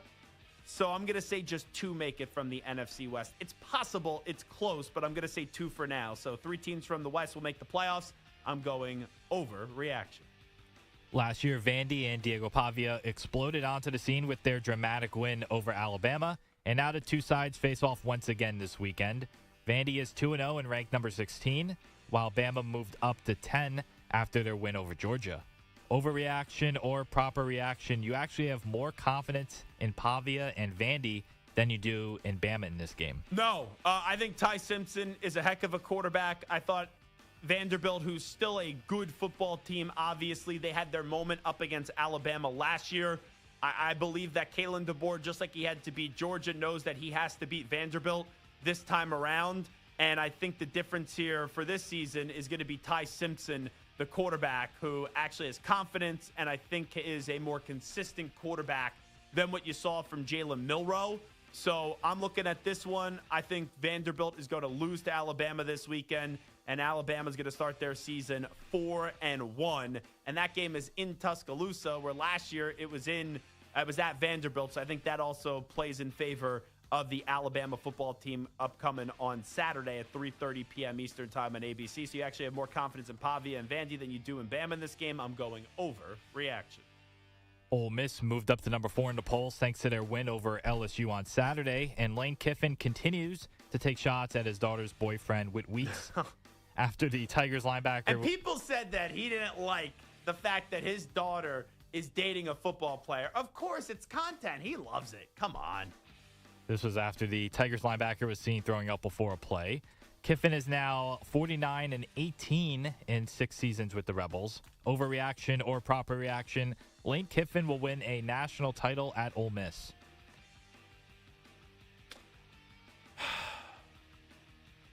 I'm going to go overreaction. I think they could just be a playoff team. They could do a little damage in the playoffs. I don't think Ole Miss is going to be winning a national championship anytime soon. But isn't it funny how it works? Last year was supposed to be the year that with Dart that they make the playoffs. They basically choked that game away at the end of the season up against Florida, where Dart made all those mistakes. Trinidad Chambliss wasn't even supposed to be their starter. Now he is their starter, and he's balling, and I'm believing in him. But I don't think that Ole Miss wins a national championship, so I'm going overreaction there. After starting 0-2 with losses against Miami and Texas A&M, both currently ranked in the top 6, Notre Dame has reeled off 2 straight wins, including a 56-13 stomping of Arkansas. The Irish do not have another team left on their schedule that is currently ranked, although USC, Syracuse, Boise State, NC State, and Pitt are not rollovers. Overreaction or proper reaction, Notre Dame will run the table and make the college football playoffs. I don't know if there's a team. Well, I don't want to say that I'm most disappointed in them, because Clemson obviously would have to be in that conversation, and Notre Dame would obviously have to be in that conversation, already having 2 losses. But I am thoroughly disappointed in Pitt. I thought they were going to be an under-the-radar team with 2 first-team All-Americans. I know Reed was hurt last week, but they lost to West Virginia and they lost to Louisville. And it's not even October yet, and they already have 2 losses. So I look at Notre Dame in this equation. I think they'll beat Boise State. I think they'll beat NC State, USC. I know they had a nice little comeback, and they almost won the game up against Illinois, but I'm not a believer in stinking Lincoln in a big game. Boston College, no. Navy could be a little bit tricky, but we thought they were going to be tricky last year, and then we know what Notre Dame did to Navy. They'll beat Pitt, they'll beat Syracuse and Stanford. I think they're running the table. I do. I don't think they're going to be in the national championship game again. Their defense has some concerns, obviously, and it's very concerning. But I do think with that quarterback Carr, that they are capable of doing what they did last year, and that's after a tough loss running the table. We know they have 2 losses this year, Miami and A&M, 2 of the better teams in the country through the first month of the season. So when you ask me Notre Dame will run the table and make the college football playoff, I said it the night where they lost to A&M that they got to win out now. People said, oh, you're crazy for even suggesting that. I do think it's a real possibility. So I'm going to go proper reaction. Oregon's Dante Moore leaped to the top of the Heisman odds at plus 700 after another brilliant performance in the whiteout at Happy Valley on Saturday. However, lurking in second isn't actually a quarterback, as Ohio State wideout Jeremiah Smith is sitting at plus 1,000. My preseason pick, by the way, to win the Heisman. Smith overcame an underwhelming first game to make 22 catches for 353 yards and 4 touchdowns over his last 3 games. Overreaction or proper reaction, Jeremiah Smith will win the Heisman this year. I think it's going to be more now. I do. Now, Jeremiah Smith was my preseason pick, so if he wins it, I'll take credit for that. There's no doubt about that. But it's so tough for a wide receiver to win this award. So Jeremiah Smith will win the Heisman this year. I'm going to go overreaction. All right, last one. Dan Lanning is not happy with their Big Ten scheduling, telling writer John Canzano, quote, "We're traveling 15,000 miles this year, and we play 7 teams that have more prep time than we do. It's almost like they didn't want us in the Big Ten," end of quote. And then USC's Lincoln Riley bemoaned that their schedule is not great, saying, quote, "Oh, yeah, Lincoln Riley complaining. Oh, jeez. Tell me another evidence and why. Oh, my God. This guy, how about you win a big game?" Riley said, quote, "Going from the absolute latest kick in the country to the absolute earliest has its challenges," end of quote. Maybe your ADs all shouldn't have agreed in your presidents to move to the Big Ten then. If you had such a problem, you could have all stayed in the Pac-12. Overreaction or proper reaction, the Big Ten has to do more to accommodate the West Coast teams. No, this is what happens when you're flying all over the place and you got West Coast teams playing in Big Ten country. It makes no sense. What are you going to do? Yeah, you're going to get screwed by this. But you took the money. You wanted the cash. It was about the money. It was about the dinero. That's what this is. You knew the Pac-12 was dying. You knew you could make more money in the Big Ten. You made your bet. Now lie in it. Hasn't been affecting really Oregon, though. They look pretty damn good. Lincoln Riley, maybe you need to sleep in a little bit more. Maybe that will help you out there. So the Big Ten has to do more to accommodate the West Coast teams. Sorry, folks. That's an overreaction. Overreaction, proper reaction to the Zach Gelb Show right here on the Infinity Sports Network. When we come on back, Samter actually has a question that is going to be giving Aaron Rodgers an excuse. And if you know Michael Samter, he's not a fan of Aaron Rodgers, but he is actually defending Aaron Rodgers, and we'll get to what that question is when we come on back. See, this is what happens, folks. You eat boneless wings with ranch like Samter, and you start to go against all the principles that you've ever had in life. Ay, ay, ay. Update time first. Let's go to ACK. Infinity Sports Network. Sports Flash. Well, Progressive Commercial Insurance protects small businesses with affordable coverage options. Quote today at progressivecommercial.com. 2 playoff games are in the books now. They were both exciting and both pitchers' duels. The first one won by the Tigers, who got 7 1/3 brilliant innings from Tyreek Hill, who struck out 13 today as they beat the Guardians by a score of 2-1. Make that 14 and 7 2/3 innings from Tyreek Hill. I shortchanged him there. My apologies. The second game just over as the Cubs got back-to-back homers from Seiya Suzuki and Carson Kelly in the 5th and defeat the Padres by a score of 3-1, getting 4 2/3 perfect innings from their bullpen in relief of Matthew Boyd to win Game 1. The Yankees and Red Sox take the field shortly for Game 1 in the latest chapter of their rivalry. It'll be 19-game winner Max Fried against Red Sox ace Garrett Crochet. The Dodgers host the Reds in the final game of the day. The agent for Tyreek Hill said the surgery on the wide receiver went well. He expects to play in 2026, targeting Week 1 as the goal. Lamar Jackson's hamstring injury will reportedly keep him on the shelf for 2 to 3 weeks. I'm Rich Ackerman.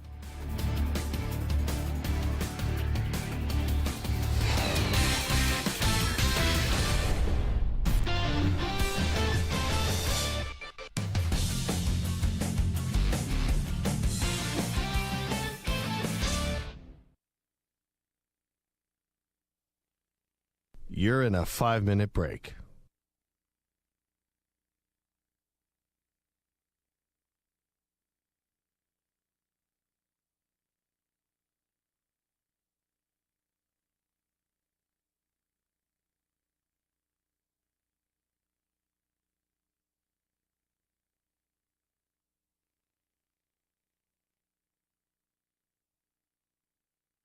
Four minutes, 30 seconds remaining.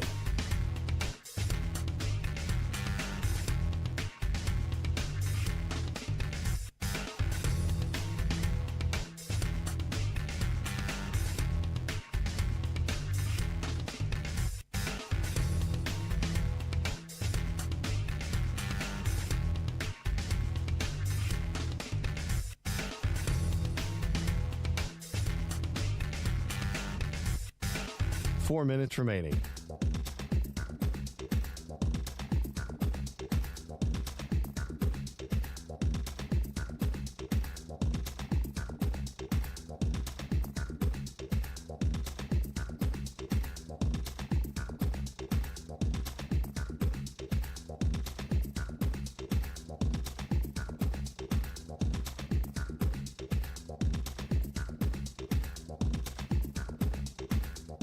Three minutes, 30 seconds remaining.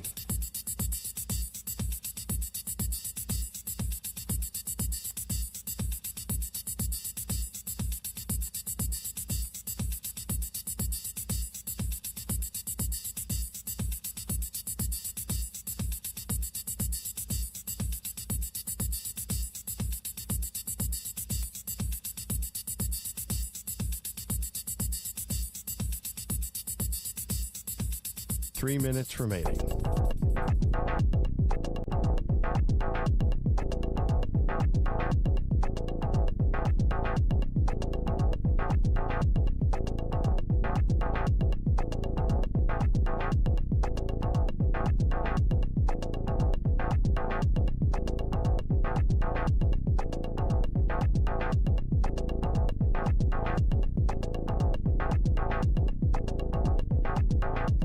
Two minutes, 30 seconds remaining.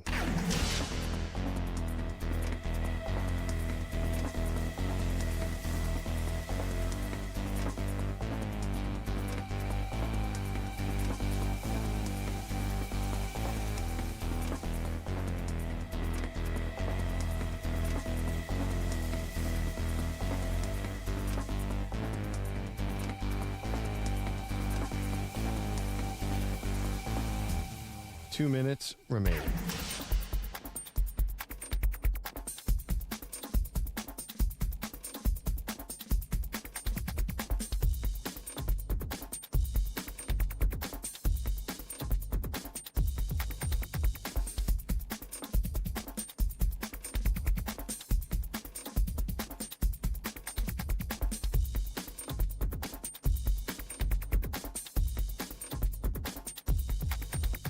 One minute, 30 seconds remaining.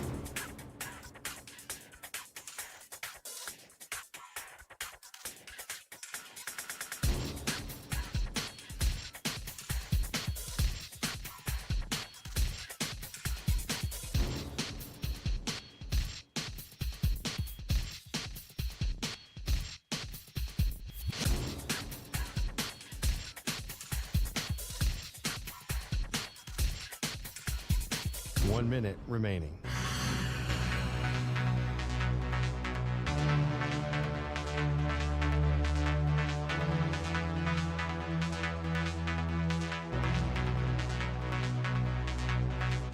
Forty-five seconds remaining.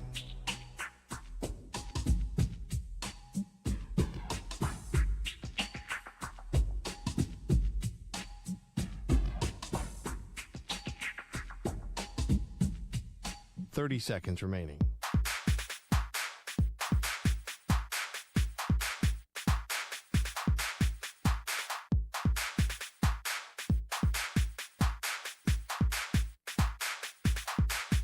Fifteen seconds.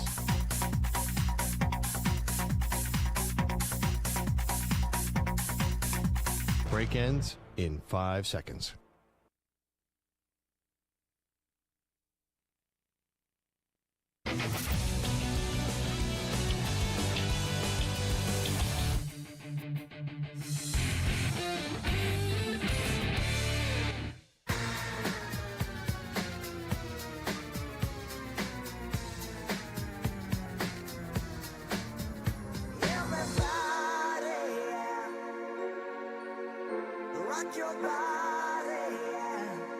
Hey, this is Howie. And this is Nick from the Backstreet Boys. And you're listening to the Zach Gelb Show. And guess what? Zach is back. All right. He's live. He's nationwide. This is the Zach Gelb Show. Go Cubs, go. Go Cubs, go. Hey, Chicago, what do you say? The Cubs are gonna win today. Cubs win. Man, I think I got that song right. I may have messed it up at the end.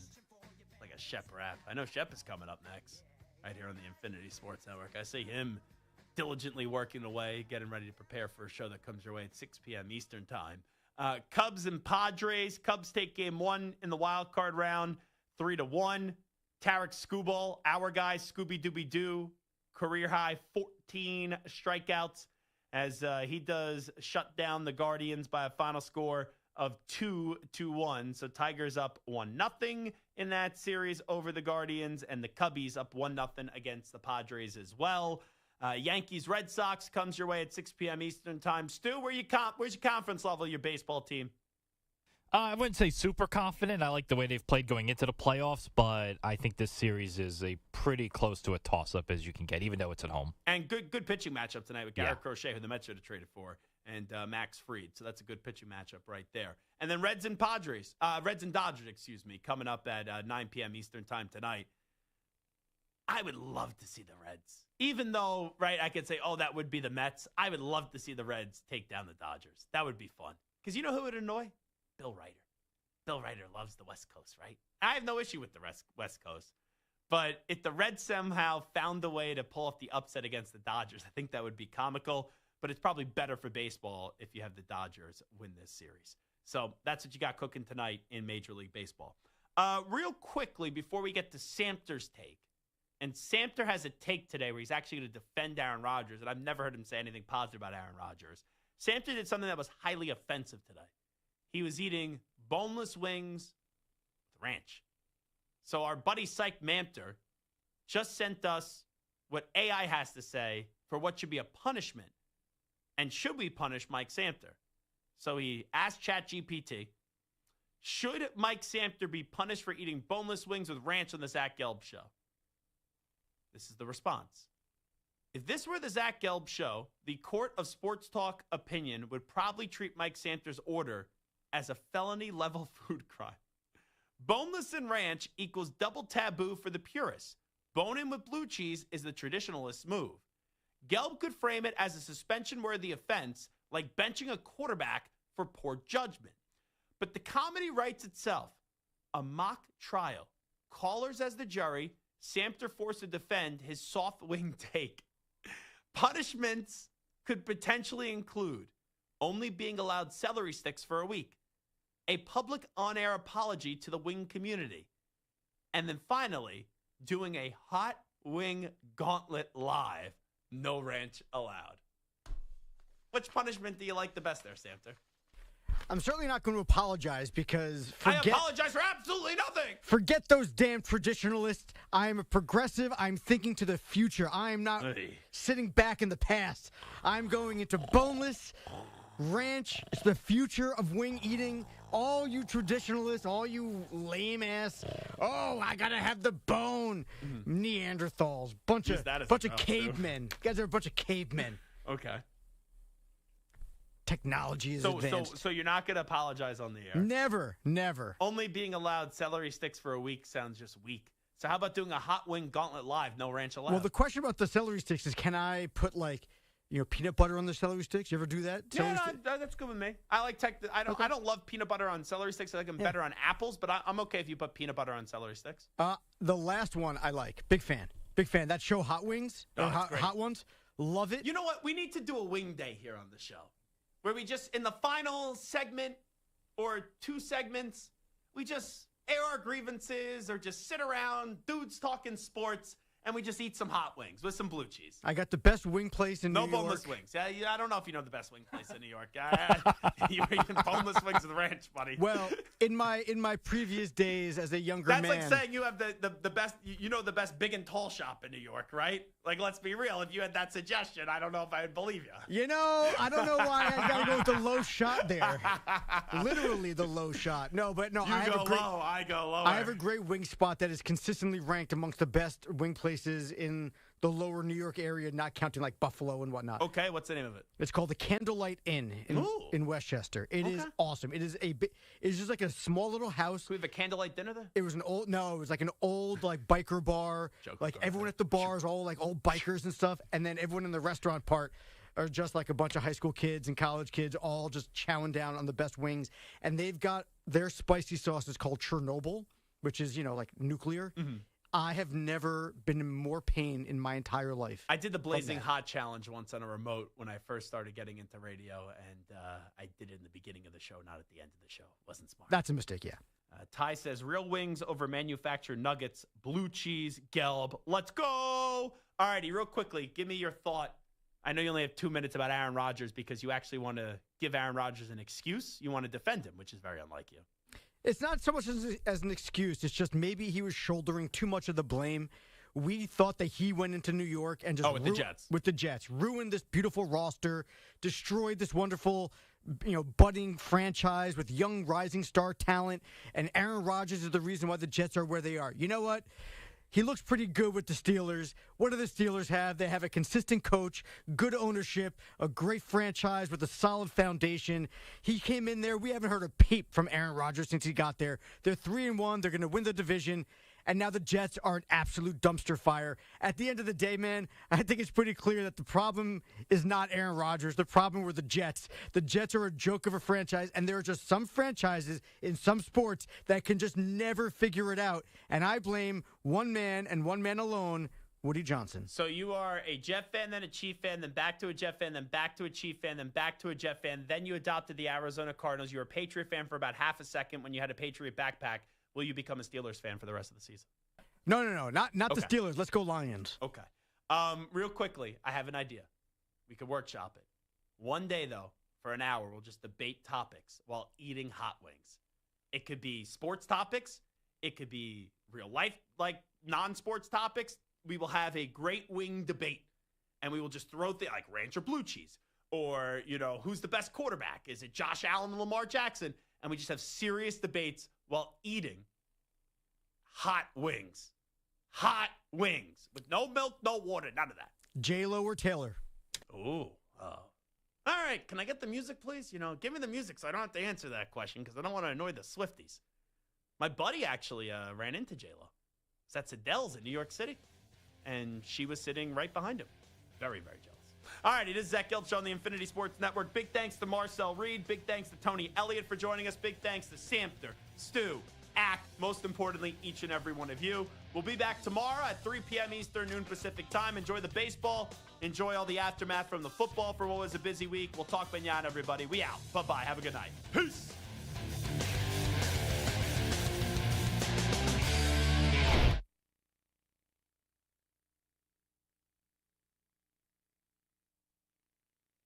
You're in a 5-minute break.